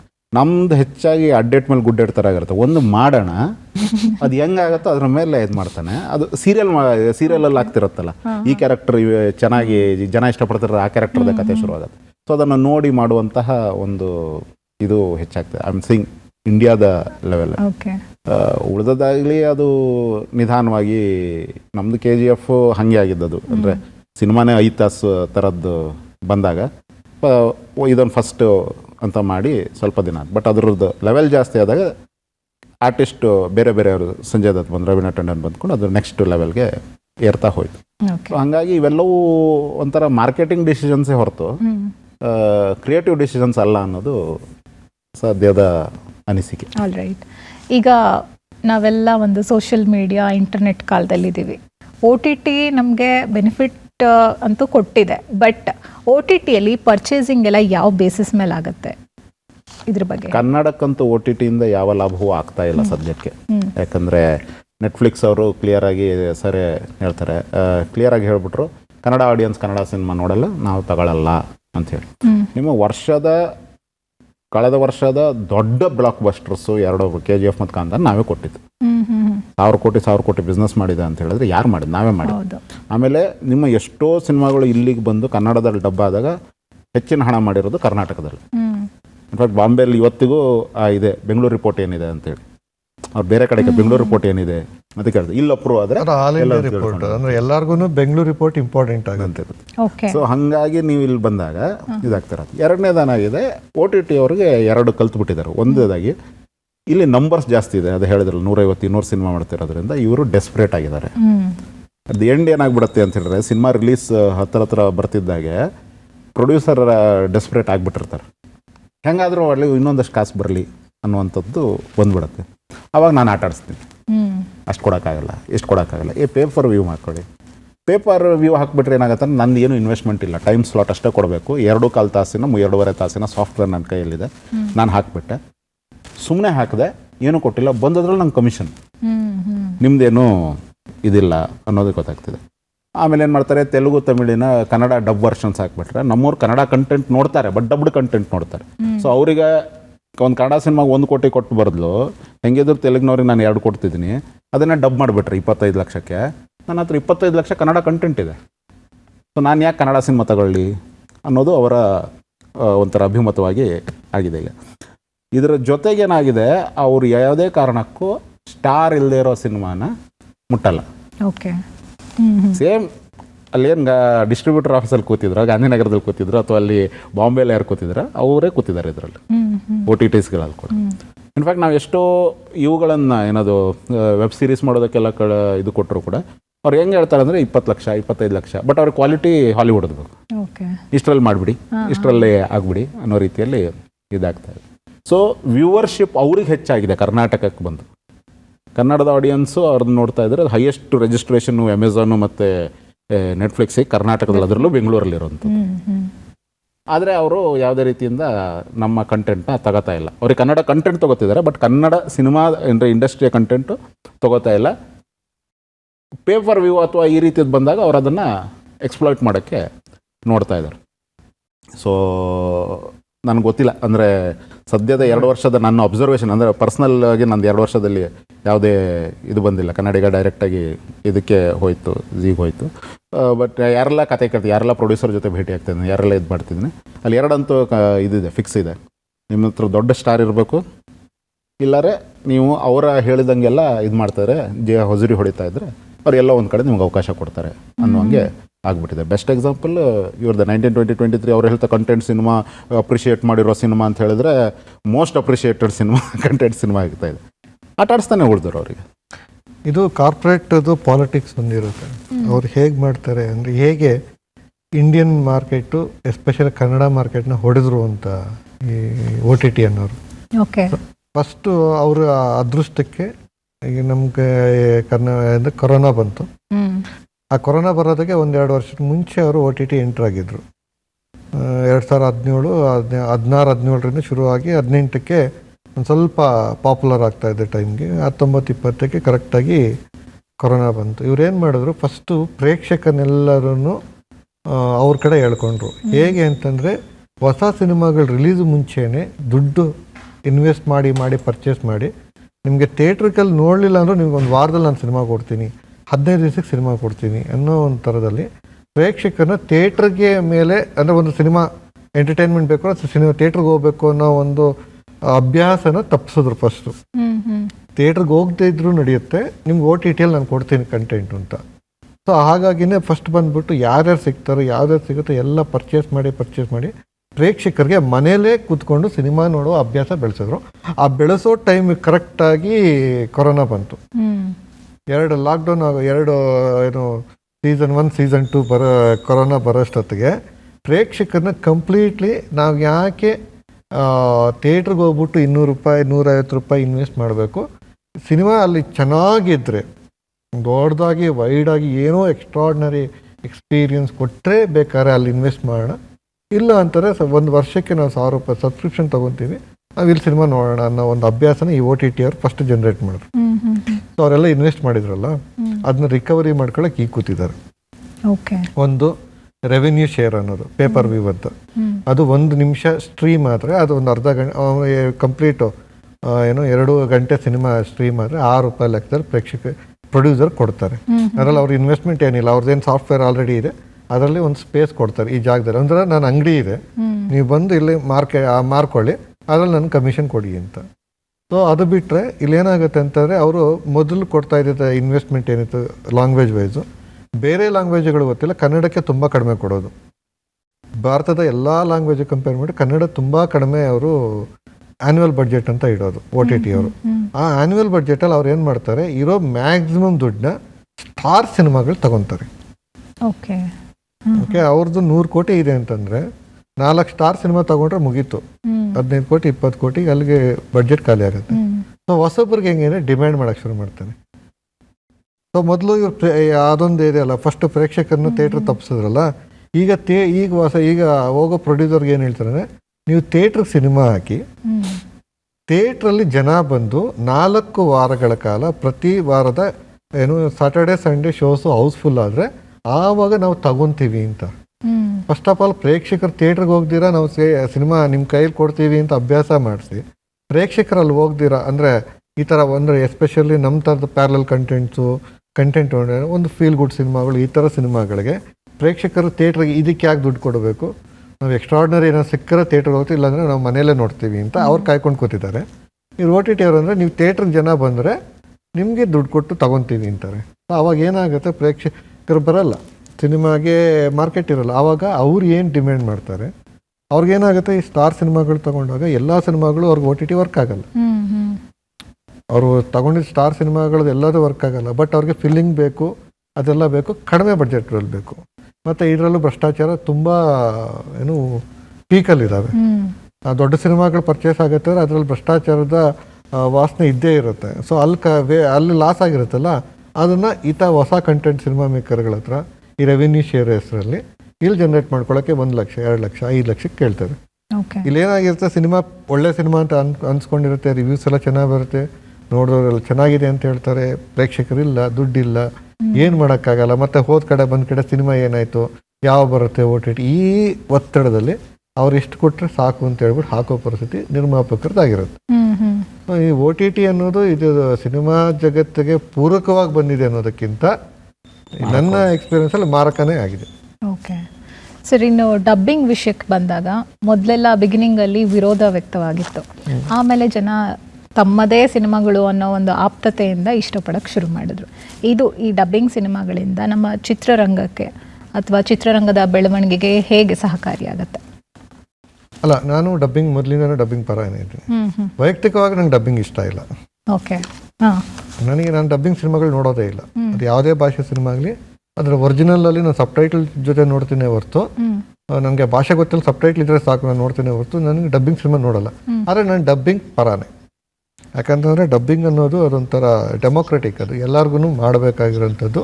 ಎಸ್ಪೆಷಲಿ ಡಬ್ಬಿಂಗ್ ಅನ್ನೋದು ಬರದೇ ಇದ್ದಿದ್ದಕ್ಕೆ ಕನ್ನಡ ಇಂಡಸ್ಟ್ರಿ ತುಂಬ ಡ್ಯಾಮೇಜ್ ಆಗಿದೆ. ರೀಮೇಕ್ ಹಾವಳಿಗಳಿಂದ ಸಾಕಷ್ಟು ವರ್ಷಗಳ ಕಾಲ ಒಬ್ಬ ಡೈರೆಕ್ಟ್ರದ್ದು ಹೊಸ ಸಿನಿಮಾ ಅವ್ರದ್ದು ಒಂದು ಓನ್ ಕಂಟೆಂಟ್ ಜನರೇಟ್ ಆಗೋದಕ್ಕೆ ಬಿಟ್ಟಿಲ್ಲ.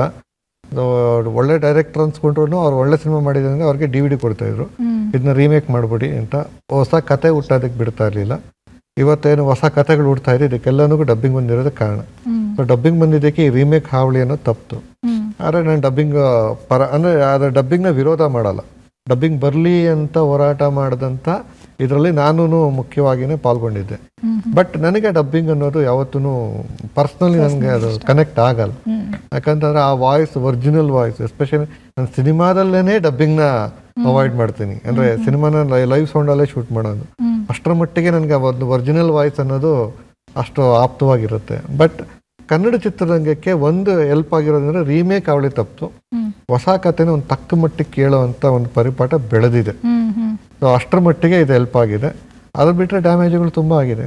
ಯಾಕೆ ಅಂತಂದರೆ ಅದನ್ನು ಇನ್ನು ಡ್ಯಾಮೇಜ್ ಪರ್ಸ್ಪೆಕ್ಟಿವಲ್ಲಿ ಹೇಳಬೇಕು ಅಂತಂದರೆ, ಡಬ್ಬಿಂಗ್ ಸಿನಿಮಾಗಳು ಬಂದಮೇಲೆ ಬೇರೆ ಭಾಷೆಯ ಜನಪ್ರಿಯ ಸಿನಿಮಾಗಳು ಅಂದರೆ ಎಲ್ಲಿ ಅಂದರೆ ಈ ಚಾನಲ್ಗಳು ನಮ್ಮಲ್ಲಿರೋ ನಟರನ್ನ ಪ್ರಮೋಟ್ ಮಾಡೋದಕ್ಕಿಂತ ಇವಾಗ ಡಬ್ಬಿಂಗ್ ಬಂದಮೇಲೆ ಹೊರಗಡೆ ನಟರನ್ನ ಡಬ್ಬಿಂಗ್ ಆಗಿರೋ ಸಿನಿಮಾಗಳ ಥ್ರೂ ಜನಕ್ಕೆ ಹೆಚ್ಚು ರೀಚ್ ಮಾಡಿಸ್ತಾ ಇದ್ದಾರೆ. ಓಕೆ, ತೆಲುಗಲ್ಲಿ ಒಬ್ಬ ಸ್ಟಾರ್ ನಟ ಇರ್ತಾರೆ ಅಂದ್ಕೊಳ್ಳಿ, ಅವ್ರ ಸಿನಿಮಾನ ಡಬ್ಬಿಂಗ್ ಮಾಡಿಬಿಟ್ಟು ಕನ್ನಡದಲ್ಲಿ ಹಾಕ್ತಾರೆ. ಓಕೆ, ಕನ್ನಡ ಸಿನಿಮಾದಲ್ಲಿ ವಾರದಲ್ಲಿ 2 ದಿವಸ 3 ದಿವಸ ಹಾಕ್ತಾರೆ. ಯಾಕೆಂತಂದರೆ ಆ ಡಬ್ಬಿಂಗ್ ಖರ್ಚು ಕಮ್ಮಿ, ಇವ್ರಿಗೆ ಚಾನಲ್ ಅವ್ರಿಗೆ ಅದನ್ನು ಪರ್ಚೇಸ್ ಮಾಡೋ ರೇಟು ಕಮ್ಮಿ, ಆ್ಯಡ್ಸಲ್ಲಿ ಜಾಸ್ತಿ ಜನ್ರೇಟ್ ಆಗುತ್ತೆ. ಪ್ರೇಕ್ಷಕರಿಗೆ ಆ ನಟರನ್ನ ತುಂಬ ಪರಿಚಯ ಮಾಡಿಸ್ತಾ ಇದ್ದಾರೆ. ಎಷ್ಟು ಪರಿಚಯ ಆಗುತ್ತೆ ಅಂದರೆ ಅಲ್ಲಿನ ಹೊಸ ಸಿನಿಮಾ ಆ ಹೀರೋದು ಇಲ್ಲಿ ಹೊಸ ಸಿನಿಮಾ ರಿಲೀಸ್ ಆದರೆ ಜನಕ್ಕೆ ಗೊತ್ತಾಗುತ್ತೆ ಈ ಹೀರೋ ಅಲ್ವಾ ಅಂತ. ನಮ್ಮಲ್ಲಿರೋ ಕಂಟೆಂಟನ್ನ ಕೇಳೋಕ್ಕೂ ರೆಡಿ ಇಲ್ಲ. ಸೊ ಇದು ಟಿವಿ ರೈಟ್ಸ್ ಅನ್ನೋದು ಆಲ್ಮೋಸ್ಟ್ ಡೆಡ್ ಆಗಿಬಿಟ್ಟಿದೆ ಕನ್ನಡದಲ್ಲಿ. ಸೊ ಇಷ್ಟರ ಮಟ್ಟಿಗೆ ನಮಗೆ ಪರ್ಸ್ನಲಿ ಡ್ಯಾಮೇಜ್ಗಳಾಗಿದೆ. ಬಟ್ ಇದು ಬಿಸ್ನೆಸ್ ಫೀಲ್ಡಲ್ಲಿ ಇದು ಸರಿ ತಪ್ಪು ಅಂತ ನಾವು ಹೇಳಕ್ಕೆ ಬರಲ್ಲ. ಯಾಕಂತಂದರೆ ನಾವು ಸರಿ ತಪ್ಪು ಅಂತ ಬಂದಾಗ ಅದು ಲೀಗಲ್ ಬೇರೆ ಇಶ್ಯೂಸ್ ಕ್ರಿಯೇಟ್ ಆಗುತ್ತೆ. ಸೊ ನಮ್ಗೆ ಆಗಿರೋ ನಷ್ಟ ಅಷ್ಟೇ ಹೇಳ್ಕೊಬೋದು. ಓಕೆ ಸರ್, ಮೊದಲೆಲ್ಲ 1 ವರ್ಷಕ್ಕೆ ಸ್ಟಾರ್ ನಟರ ಅಥವಾ ಸ್ಟಾರ್ ನಿರ್ದೇಶಕರ ಚಿತ್ರಗಳು ಅಂತ ತಗೊಂಡಾಗ 2 ರಿಂದ 3 ಅಂತೂ ಬರ್ತಾ ಇತ್ತು. ಈಗ 2-3 ವರ್ಷಕ್ಕೆ 1 ಚಿತ್ರ ಅನ್ನೋ ಥರ ಆಗಿದೆ. ಇದರಿಂದ ಚಿತ್ರರಂಗಕ್ಕೆ ನಷ್ಟನಾ? ಇದ್ರ ಬಗ್ಗೆ ದೊಡ್ಡ ನಷ್ಟ. ನಾವು ಅವಾಗಿಂದ ಹೇಳ್ತೇವೆ, ಏನಾಗುತ್ತೆ, ಒಂದು ಜಾತ್ರೆ ಅಂತ ಆದರೆ ಎಷ್ಟು ಜನರು ವ್ಯಾಪಾರ ಮಾಡ್ತಾರೆ. ಸಿನಿಮಾ ಅನ್ನೋದು ಹ್ಯಾಬಿಟ್, ಅದೊಂದು ಅಭ್ಯಾಸ. ನೀವು ಹೋಗ್ತಾ ಇದ್ರೆ ಹೋಗ್ತಾ ಇರ್ತೀರ, ನೀವು ನಿಲ್ಲಿಸ್ಬಿಟ್ರೆ ಬಿಡು ಅನ್ನೋ ರೀತಿಯಲ್ಲಿ ಆಗ್ತಾ ಇರ್ತಾರೆ. ಅದು ಮೆಂಟಲ್ ಇದೆ. ಅದು ಅಂದರೆ ಮಾನಸಿಕವಾಗಿ ನೀವು ಅದ್ರ ಜೊತೆ ಯಾವ ರೀತಿ ಒಂದು ಅಪ್ಯಾಯಮಾನ ಸಂಬಂಧ ಬೆಳೆಸ್ಕೊಂಡಿರ್ತೀರ ಥಿಯೇಟ್ರಿಗೆ ಹೋಗೋದ್ರ ಬಗ್ಗೆ, ಅದು ಇದಾಗ್ತಾ ಇತ್ತು. ಮೊದಲು ಥಿಯೇಟರ್ಸ್ಗಳಿಗೆ ಹೋಗ್ತಾಯಿದ್ರು. ಮಲ್ಟಿಪ್ಲೆಕ್ಸ್ ಬಂದಮೇಲೆ ಇಲ್ಲಪ್ಪ ನಾನು ಆ ಥಿಯೇಟ್ರಿಗೆ ಹೋಗಲ್ಲ, ಈ ಥಿಯೇಟ್ರಿಗೆ ಮಾತ್ರ ಹೋಗ್ತೀನಿ ಅಂತ ಹೇಳ್ಕೊಂಡು ಒಂದು ಫ್ಯಾಮಿಲಿ ಆಡಿಯನ್ಸ್ ಬಂದರು. ಅವ್ರನ್ನೇ ಕೇಟರ್ ಮಾಡಲಿಕ್ಕೆ ಶುರು ಮಾಡಿದ್ರು. ನಮ್ಮಂಥವ್ರಿಗೆ ಈಗಲೂ ಸಿಂಗಲ್ ಸ್ಕ್ರೀನ್ಗಳಿಗೆ ಹೋಗುವಂಥ ಇದಾಗ್ತಾ ಇರುತ್ತೆ. ಸ್ಟಾರ್ ಸಿನಿಮಾ ಅಂದ ಕೂಡಲೇ ಅದಕ್ಕೊಂದು ಇದಕ್ಕಿದ್ದಂಗೆ ಒಂದು ಏನಾಗುತ್ತೆ, ಬೇಡಿಕೆ ಹೆಚ್ಚಾಗ್ಲಿಕ್ಕೆ ಶುರು ಆಗುತ್ತೆ. ಹೆಚ್ಚಿನ ಜನರು ಇದಾಗ್ತಿರತ್ತೆ. ಎಷ್ಟೋ ಜನರು ಅವ್ರ ಕ್ಯಾಲೆಂಡರ್ ನೋಟ್ ಮಾಡ್ಕೋತಾರೆ, ಇದು ಬರ್ತಿದೆಯಂತೆ ಹೋಗೋಣ ಅಂತ ಹೇಳ್ಕೊಂಡು. ಈಗ ನಾನು ಇಡೀ ಫ್ಯಾಮಿಲಿ ಕರ್ಕೊಂಡು ಹೋಗಬೇಕಾದ್ರೆ ಎಕ್ಸ್ಪೆರಿಮೆಂಟಲ್ ಸಿನಿಮಾಗಳಿಗೆ ಕಷ್ಟ ಆಗುತ್ತೆ ಅವ್ರನ್ನೆಲ್ಲ ಕನ್ವಿನ್ಸ್ ಮಾಡೋದು. ಬಟ್ ಅವ್ರು ಸ್ಟಾರ್ ಅಂತ ಹೇಳಿದ್ರೆ ಅವ್ನ ನಂಬಿಕೆ ಮೇಲೆ ಬರ್ತಾ ಇರ್ತಾರೆ. ಸೊ ಹಾಗಾಗಿ ನೀವು ಈ ಎಲ್ಲ ಕಡೆ ಆಗ್ತಾ ಇದೆ, ತಮಿಳಲ್ಲಿ, ತೆಲುಗಲ್ಲಿ, ಹಿಂದಿಯಲ್ಲಿ, ಎಲ್ಲದ ಕಡೆಯಲ್ಲೂ ಒಬ್ಬ ಸ್ಟಾರ್ನ ವರ್ಷಕ್ಕೆ 2 ಸಿನಿಮಾ ಬರ್ತಾ ಇದೆ. ನಮ್ಮಲ್ಲಿ ದರ್ಶನ್ ಸರ್ ಬಿಟ್ಟರೆ, ಶಿವಣ್ಣ ಬಿಟ್ಟರೆ ಇನ್ಯಾರ್ದು ಬರ್ತಾ ಇಲ್ಲ. ಕ್ರಿಕೆಟ್ ಆಡ್ತಾ ಕೂತಿದ್ದೀವಿ, ಶೋ ಮಾಡಿಸ್ತಾ ಕೂತಿದ್ದೀವಿ, ಟಿ ವಿ ಶೋ ಮಾಡ್ತಾ ಕೂತಿದ್ದೀವಿ, ಬಿಟ್ಟರೆ ಬರ್ತಾ ಇಲ್ಲ. ಬರಬೇಕು ತಾನೆ ನಿಮ್ಗೆ. ನೀವು ಆ ಮಟ್ಟಕ್ಕೆ ಹೋಗಿದ್ದೆ ಯಾರಿಂದ? ಪ್ರೇಕ್ಷಕರಿಂದ. ಸೊ ನಿಮ್ದು ರಿಪೀಟೆಡ್ ಆಗಿ 3-4 ತಿಂಗಳಿಗೋಸ್ಕರ ನೀವು ಬರ್ತಾನೆ ಇದ್ರೆ ಹೆಚ್ಚೆಚ್ಚು ಇದಾಗ್ತಿರತ್ತೆ, ಟರ್ನ್ ಓವರ್ ಆಗ್ತಾ ಇರುತ್ತೆ. ನೀವು ನೋಡಿ, ನಾವಾಗಲೇ ಒಂದು ಪದ ಬಳಸಿರೋ ಪ್ಯಾರಲಲ್ ಸಿನಿಮಾ ಅಂತ. ಅಂದರೆ ಪಕ್ಕದಲ್ಲಿ ಇನ್ನೊಂದು ಗಡಿ, ಒಂದು ಹೈವೇ ಇದ್ದರೆ, ಟ್ರಾಫಿಕ್ ಜಾಸ್ತಿ ಇದ್ದರೆ ನಾವಿಲ್ಲಿ ಹೋಗ್ತೀವಿ. ಇಲ್ಲಿ ಯಾರು ಇಲ್ಲದೆ ಇದ್ದಾಗ ನಾವು ಇದೇ ರೋಡಲ್ಲಿ ಹೋಗಲಿಕ್ಕೆ ಟ್ರೈ ಮಾಡ್ತಾ ಇರ್ತೀವಿ. ಒಂದು ಕಡೆಯಿಂದ ತೆಲುಗು, ತಮಿಳು ಎಲ್ಲದರಿಂದಲೂ ನಿಮ್ಗೆ ಒಂದು ಸ್ಟಾರ್ ನಟರ ಇದು ಬರಬೇಕಾದ್ರೆ ಕೌಂಟರ್ ಆಗಿ ನಿಲ್ಲಕ್ಕೆ 1920-21 ಆಗಲಿ, ಜಟ್ ಆಗಲಿ ಆಗಲ್ಲ. ಅದಕ್ಕೆ ದರ್ಶನ್ ಸರೇ ಬರಬೇಕು, ಸುದೀಪ್ ಸರೇ ಬರಬೇಕು, ಯಾರೋ ಒಬ್ರು ದೊಡ್ಡವ್ರದ್ದು ಒಂದು ಇದಕ್ಕೆ ಕಂಡಿದ್ರೆ ಅಂಬಾರಿ ಬಂದ್ರೇ ಜಾಗ ಕೊಡ್ತಾರೆ ಸೈಡ್ಗೆ. ನಾವು ಬಂದ್ಬಿಟ್ರೆ ನಾವು ನಿಮ್ಗಿಂತ ದೊಡ್ಡದಿದ್ವಿ, ಸೈಡ್ ಆಗಿರಿ ಅನ್ನೋ ರೀತಿಯಲ್ಲಿ ಆಗ್ತಾ ಇರುತ್ತೆ. ಸೊ ಒಂದು ವ್ರತ ಇರುತ್ತೆ, ಒಂದು ಜಾತ್ರೆ ಇರುತ್ತೆ. ನಮ್ಮಂಥವ್ರು ವ್ರತ ಮಾಡ್ತಾ ಇರ್ತೀವಿ, ಅವ್ರು ಜಾತ್ರೆ ಮಾಡ್ತಾ ಇರ್ತಾರೆ. ಜಾತ್ರೆನೂ ಅವಶ್ಯಕತೆ ಇರುತ್ತೆ. ಸೊ ಹಾಗಾಗಿ ನಾವು ಹೇಳ್ತಾನೆ ಇದ್ದೀವಿ ಅವಾಗಿಂದ ಸ್ಟಾರ್ಸ್ಗಳು ಸಿನಿಮಾ ಮಾಡ್ತಾನೆ ಇರು. ಶಿವಣ್ಣ ಅದನ್ನು ಚೆನ್ನಾಗಿ ಹೇಳಿದ್ರು, ಯಾಕೆ ವರ್ಷಕ್ಕೆ ಎಷ್ಟು ಸಿನಿಮಾ ಮಾಡ್ತಿದ್ದೆ ನಾನು, ಒಂದು ಸಿನಿಮಾ ಮಾಡಿದ್ರೆ ಎಷ್ಟು ಜನರಿಗೆ ಕೆಲಸ ಸಿಗುತ್ತೆ. ನಾನು ಅದು ಉಳಿದಿದ್ದವಾಗಿಲ್ಲ ಯೋಚಿಸ್ತಾ ಕೂತ್ಕೊಂಡ್ರೆ ಆಗಲ್ಲ. ಅವ್ರು ವರ್ಕಾಲಿಕ್ ಆಗ್ಬಿಟ್ಟಿದ್ದಾರೆ, ಕೆಲಸ ಮಾಡದಿದ್ರೆ ಆಗಲ್ಲ, ಹಂಗಾಗ್ಬಿಟ್ಟಿದ್ದಾರೆ ಅವರು. ಸೊ ಹಾಗಾಗಿ ಖಂಡಿತವಾಗಿಯೂ ಸ್ಟಾರ್ ಸಿನಿಮಾಗಳು ಒಂದು ಎಕನಾಮಿಕ್ ದೃಷ್ಟಿಯಿಂದ, ಆರ್ಥಿಕತೆಯ ದೃಷ್ಟಿಯಿಂದ ಹೆಚ್ಚೆಚ್ಚು ಓಡ್ತಾ ಇರಬೇಕು. ಆಮೇಲೆ ಹಿಟ್ಟೋ ಫ್ಲಾಪೋ ಅದು ಜನ್ರೇಟ್ ಮಾಡುವಂಥ ಹಣ ಆಗಲಿ, ಅದು ಜನ್ರೇಟ್ ಮಾಡುವಂತಹ ಒಂದು ಸಕ್ಷನ್ ಏನಿದೆ ಅದು ಬೇರೆ ರೀತಿಯೇ ಇರುತ್ತೆ. ಸೊ ಹಾಗಾಗಿ ಸಂಪೂರ್ಣವಾಗಿ ಆರ್ಥಿಕ ದೃಷ್ಟಿಯಿಂದ ಪ್ರತಿಯೊಬ್ಬ ಸ್ಟಾರ್ದ 2 ವರ್ಷಕ್ಕೆ 2 ಸಿನಿಮಾ ಆದರೂ ಬರಲೇಬೇಕು. ಮತ್ತು ತುಂಬ ಇಂಪಾರ್ಟೆಂಟ್ ಇರೋದೇನು ಅಂತಂದರೆ, ಸ್ಟಾರ್ ಸಿನಿಮಾಗಳು ಅನ್ನೋದು ಕನ್ನಡ ಚಿತ್ರರಂಗನ ಎಷ್ಟರ ಮಟ್ಟಿಗೆ ಉಳಿಸುತ್ತೆ ಅನ್ನೋದ್ರ ಬಗ್ಗೆ ನಮ್ಮಲ್ಲಿ ಚಿತ್ರರಂಗದಲ್ಲಿ ಯಾರೂ ಸೀರಿಯಸ್ ಆಗಿ ಯೋಚನೆ ಮಾಡ್ತಾ ಇಲ್ಲ. ಅದೊಂದು ಆಕ್ಚುಲಿ ಸೈಕಲ್ ಅದು. ಸ್ಟಾರ್ ಸಿನಿಮಾಗಳು ಮೇಜರ್ ಆಗಿ ಯಾವುದು ಅಂತಂದ್ರೆ ಕರ್ನಾಟಕದ ವಿವಿಧ ಜಿಲ್ಲೆಗಳಲ್ಲಿರುವಂಥ ಥಿಯೇಟರ್ಗಳನ್ನ ಉಳಿಸೋದು. ಮತ್ತೆ ಈ ಥಿಯೇಟರ್ಗಳು ಉಳಿದ್ರೇನೆ ಸ್ಟಾರ್ಸ್ ಉಳಿಯೋದು, ಸ್ಟಾರ್ಸ್ ಇದ್ರೇನೆ ಆ ಥಿಯೇಟರ್ಗಳು. ನಮ್ಮಂಥ ಸಿನಿಮಾಗಳಿಂದ ಅವ್ರಿಗೇನು ಲಾಭ ನಷ್ಟ ಇಲ್ಲ. ಇವು ಸ್ಟಾರ್ ಆಗಿದ್ದು ಆ ಸಿನಿಮಾಗಳಿಂದಾನೆ. ನಿಮಗೆ ಆ್ಯಕ್ಚುಲಿ ಪ್ರೇಕ್ಷಕರು ನಿರ್ಮಾಪಕರಿಗೆ ದುಡ್ಡು ಜನರೇಟ್ ಆಗೋದೇ ಆ ಸೆಂಟ್ರ್ಗಳಿಂದ. ಬೆಂಗಳೂರು ಸೆಂಟ್ರ್ ಒಂದಿನಲ್ಲ, ಬೆಂಗಳೂರು ಬಿಟ್ಟು ಆಚೆ ಇದಾವಲ್ಲ, ಬೀದರಿಂದ, ಬೆಳಗಾವಿಯಿಂದ, ಕುಂದಾಪುರದಿಂದ ಚಾಮರಾಜನಗರದವರೆಗೂ ಥಿಯೇಟ್ರ್ಗಳು, ಎಸ್ಪೆಷಲ್ ಸಿಂಗಲ್ ಥಿಯೇಟರ್ಸು, ಅಲ್ಲೇ ಪ್ರೊಡ್ಯೂಸರ್ಸ್ಗೆ ದೊಡ್ಡ ಮಟ್ಟದಲ್ಲಿ ದುಡ್ಡು ಬರೋದು. ಅದು ಫೀಡಿಂಗ್ ಆಗ್ತಾ ಇರಬೇಕು. ನಿಮಗೆ ರೆಗ್ಯುಲರ್ ಆಗಿ ಸ್ಟಾರ್ ಸಿನಿಮಾಗಳು ಅಲ್ಲಿ ಹೋಗ್ತಾ ಇದ್ರೆ ಮಾತ್ರ. ನಮ್ಮಲ್ಲಿ 7-8 ಜನ ಸ್ಟಾರ್ಸ್ ಇದ್ದಾರೆ, ದೊಡ್ಡ ಸ್ಟಾರ್ಸ್, ಆಯಿತಾ. ಅಂದರೆ ಅವ್ರ ಸಿನಿಮಾ ರಿಲೀಸು ಚೆನ್ನಾಗಿದೆ ಹೋಗಲಿ, ಸ್ಟಾರ್ಟಿಂಗ್ 3 ದಿವಸ ಕಲೆಕ್ಷನ್ ಆಗುತ್ತೆ, ಅಲ್ಲಿ ಥಿಯೇಟ್ರ್ ರನ್ ಆಗುತ್ತೆ. ಥಿಯೇಟ್ರ್ ಸರ್ವೈವ್ ಆದರೆ ಇವ್ರು ನೆಕ್ಸ್ಟ್ ಸಿನಿಮಾ ಬಂದಾಗ ಅಲ್ಲಿ ಥಿಯೇಟ್ರ್ ಉಳ್ಕೊಂಡಿರುತ್ತೆ. ಆ ಥಿಯೇಟ್ರ್ ರನ್ ಆದರೆ ಪ್ರೊಡ್ಯೂಸರ್ ಕಾಸ್ಟ್ ಜನರೇಟ್ ಆಗುತ್ತೆ, ಪ್ರೊಡ್ಯೂಸರ್ ಕಾಸ್ಟ್ ಜನರೇಟ್ ಆದರೆ ಸಿನಿಮಾ ಆಗುತ್ತೆ, ಸಿನಿಮಾ ಆದರೆ ವರ್ಕರ್ಸ್ ದುಡ್ಡು ಬರುತ್ತೆ, ವರ್ಕರ್ಸ್ ದುಡ್ಡು ಬಂದರೆ ಇನ್ನೊಂದಷ್ಟು ಸಿನಿಮಾ ಆಗುತ್ತೆ. ಆ ಸಿನಿಮಾಗಳು ಇದೊಂದು ಸೈಕಲ್, ಇದೊಂದು ಎಕಾನಮಿ, ಹೆಲ್ದಿ ಎಕಾನಮಿ ಇದು. ಇದನ್ನು ಈ 2 ವರ್ಷಕ್ಕೆ 3 ವರ್ಷಕ್ಕೆ ಒಂದು ಸಿನಿಮಾ ಬರೋ ಪರಂಪರೆ ಈ ಹೆಲ್ತ್ನ ಸೈಕಲ್ನ ಲಿಟ್ರಲಿ ಅದನ್ನ ಹಾಳು ಮಾಡ್ತದೆ. ಇದನ್ನ ಜನ ಅಂದರೆ ಇಂಡಸ್ಟ್ರಿಯವ್ರು ಬೇಗ ಅರ್ಥ ಮಾಡ್ಕೊಂಡಷ್ಟು ಸರ್ವೈವ್ ಆಗ್ತೀವಿ, ಇಲ್ಲಾಂದರೆ ತುಂಬ ಕಷ್ಟ. ರೀಸೆಂಟಾಗಿ PVR ಅವ್ರ ಜೊತೆ ದೊಡ್ಡ ಇಶ್ಯೂ ಆಗಿದೆ. ನಮ್ಮ ಕನ್ನಡದ ಒಂದು ದೊಡ್ಡ ಪ್ರೊಡಕ್ಷನ್ ಹೌಸು ಅವ್ರು ಕೇಳಿದಷ್ಟು ಶೋಸ್ ಕೊಡ್ತಾ ಇಲ್ಲ ಅಂತ ರಿಲೀಸಿಗೆ ಬಿಫೋರು ರಿಲೀಸೇ ಮಾಡಲ್ಲ ಅನ್ನೋಷ್ಟು ಜಗಳ. ಅಂದರೆ ನಿಮಗೆ ಮಲ್ಟಿಪ್ಲೆಕ್ಸ್ ಅನ್ನೋದು ಯಾವುದು ಬೆಂಗಳೂರಲ್ಲಿ ಡಿಸೈಡ್ ಆಗಲ್ಲ, ಬಾಂಬೆ ಡಿಸೈಡ್ ಆಗುತ್ತೆ ಶೋಸು. ಬಟ್ ಇಲ್ಲಿ ಕರ್ನಾಟಕದ ಸಿಂಗಲ್ ಥಿಯೇಟರ್ ಇದೆಯಲ್ಲ, ಇಲ್ಲಿರೋರೇ ಡಿಸೈಡ್ ಮಾಡೋದು, ನಮ್ಮವರೇ ಡಿಸೈಡ್ ಮಾಡೋದು, ಅವ್ರು ನಮಗೆ ಅಂತಲೇ ಕೊಡೋವಂಥ ಜಾಗಗಳು. ಅದನ್ನ ಉಳಿಸ್ಕೊಳ್ಳೋದ್ರ ಬಗ್ಗೆ ಚಿತ್ರರಂಗದ ಪ್ರತಿಯೊಬ್ಬರು ಯೋಚನೆ ಮಾಡಬೇಕು, ಎಸ್ಪೆಷಲಿ ಸ್ಟಾರ್ಸ್. ಅದು ವರ್ಷಕ್ಕೆ 2-3 ಅಲ್ಲ, ಆ್ಯಕ್ಚುಲಿ ತಿಂಗಳು ಒಂದು ಸಿನಿಮಾ ಬರಬೇಕು. ಆವಾಗ ಎಲ್ಲನೂ ಉಳ್ಕೊಳ್ಳುತ್ತೆ, ಎಲ್ಲರೂ ಸರ್ವೈವ್ ಆಗ್ತೀವಿ. ಅದೊಂದೇ ಆನ್ಸರ್ ಇರೋದು. ಇಲ್ಲಿ ಬಿಟ್ಟರೆ ಕಷ್ಟ ಇದೆ. ಆಮೇಲೆ ಜನರು ಆ ಒಂದು ಪ್ರೀತಿ ಇದೆಯಲ್ಲ, ಹುಚ್ಚು ಪ್ರೀತಿ ಇದೆಯಲ್ಲ, ಅದು ಎಲ್ಲ ರೀತಿಯಿಂದಲೂ ಒಳ್ಳೇದೆ. ಅಂದರೆ ಸ್ಟಾರ್ಸಿಗೆ ಅವರ ಪರ್ಸ್ನಲ್ ರೀತಿಯಿಂದ ಒಳ್ಳೇದೆ, ಒಬ್ಬ ಟಿಕೆಟ್ ಮಾರೋ, ಪಾಪ್ಕಾರ್ನ್ ಮಾಡೋ ಎಲ್ಲ ರೀತಿಯಿಂದಲೂ ಒಳ್ಳೇದೆ. ನಮ್ಮದೇ ಕೈವಾ ಸಿನಿಮಾದಲ್ಲಿ ದರ್ಶನ್ ಅವ್ರು ಸಪೋರ್ಟ್ ಮಾಡೋದಕ್ಕೆ ದರ್ಶನ್ ಅಭಿಮಾನಿ ಅವರೇ ಬಂದು, ನಾವು ದುರ್ಗಾ ದಾವಣಗೆರೆ ಎಲ್ಲ ಹೋದಾಗ ಅಲ್ಲೆಲ್ಲ ನುಗ್ಗಿದ್ದಾರೆ ಜನ, ಬಂದಿದ್ದಾರೆ ಅಂತ. ಎಂಥ ಬೂಸ್ಟು ಅಂತ ಹೇಳಿದ್ರೆ, ಇಲ್ಲಾಂದರೆ ಸಿನಿಮಾ ಮಾಡುವ ಧೈರ್ಯ ಯಾರಿಗೆ ಬರುತ್ತೆ ಅಂತ ನೀವು ಅದು ನಾನು ಹೇಳ್ತಾರೆ. ಅಂದರೆ ಒಂದು ಮಾತಿಂದ ಇಷ್ಟು ಎಫೆಕ್ಟ್ ಆಗೋದಾದರೆ ಅವರೇ ಖುದ್ದು ಬಂದಾಗ ಬೇರೆ ರೀತಿಯದೇ ವ್ಯಾಲ್ಯೂ ಇರುತ್ತೆ. ಅವರು ಆಯ್ಕೆ ಮಾಡ್ಕೋಬೇಕು, ಮುಂದುವರಿಬೇಕು. ವೆಲ್ ಸರ್, ಈ ವರ್ಷ ಅಂದರೆ ಹೊಸ ವರ್ಷದಲ್ಲಿ ತಾವಿಬ್ಬರೂ ಕೂಡ ಅದ್ಭುತವಾದ ಸಿನಿಮಾಗಳನ್ನು ಕೊಡಲಿ, ಇನ್ನಷ್ಟು ಹೆಚ್ಚು ಸಿನಿಮಾಗಳು ನಿಮ್ಮಿಂದ ಬರಲಿ ಅಂತ ನಾವು ಆಶಿಸ್ತೀವಿ ಹಾಗೂ ಎದುರು ನೋಡ್ತಾ ಇದ್ದೀವಿ. ತಮ್ಮ ಅಮೂಲ್ಯವಾದ ಸಮಯವನ್ನು ಕೊಟ್ಟು ಕಾರ್ಯಕ್ರಮಕ್ಕೆ ಬಂದು ಸಿನಿಮಾಗಳ ಬಗ್ಗೆ, ಚಿತ್ರರಂಗದ ಬಗ್ಗೆ ಸಾಕಷ್ಟು ವಿಷಯಗಳನ್ನು, ಮಾಹಿತಿಯನ್ನು ಹಂಚಿಕೊಂಡಿದ್ರಿ. ತಮಗೆ ತುಂಬ ಹೃದಯದ ಧನ್ಯವಾದಗಳು. ತುಂಬ ಥ್ಯಾಂಕ್ಸ್. ಎಲ್ಲರಿಗೂ ಹೊಸ ವರ್ಷದ ಹಾರ್ದಿಕ ಶುಭಾಶಯಗಳು. ಎಲ್ಲರಿಗೂ ಒಳ್ಳೆಯದಾಗಲಿ. ನಿಮ್ಮ ಬಾಯಿ ಹಾರೈಕೆಯಿಂದ ನೀವು ಹೇಳಿದ್ದೆಲ್ಲ ಆಗಲಿ. ಖಂಡಿತವಾಗಿ. ನೋಡಿದ್ರಲ್ಲ ವೀಕ್ಷಕರೇ, ಸಿನಿಮಾಗೆ ಬೇರೆಲ್ಲ ಕಲಾ ಮಾಧ್ಯಮಕ್ಕೆ ಹೋಲಿಸಿದ್ರೆ ಭಿನ್ನವಾದ ಶಕ್ತಿ ಇದೆ. ತೆರೆ ಮೇಲೆ ಮಾಯಾ ಲೋಕವನ್ನೇ ಮೂಡಿಸುತ್ತೆ. ಈ ಒಂದು ಮಾಂತ್ರಿಕ ಲೋಕಕ್ಕೆ ಸರಿಸಾಟಿಯೇ ಇಲ್ಲ ಅಂತ ಹೇಳ್ತಾ ಇವತ್ತಿನ ಕಾರ್ಯಕ್ರಮವನ್ನು ಮುಕ್ತಾಯಗೊಳಿಸ್ತಾ ಇದ್ದೀವಿ. ನಮಸ್ಕಾರ.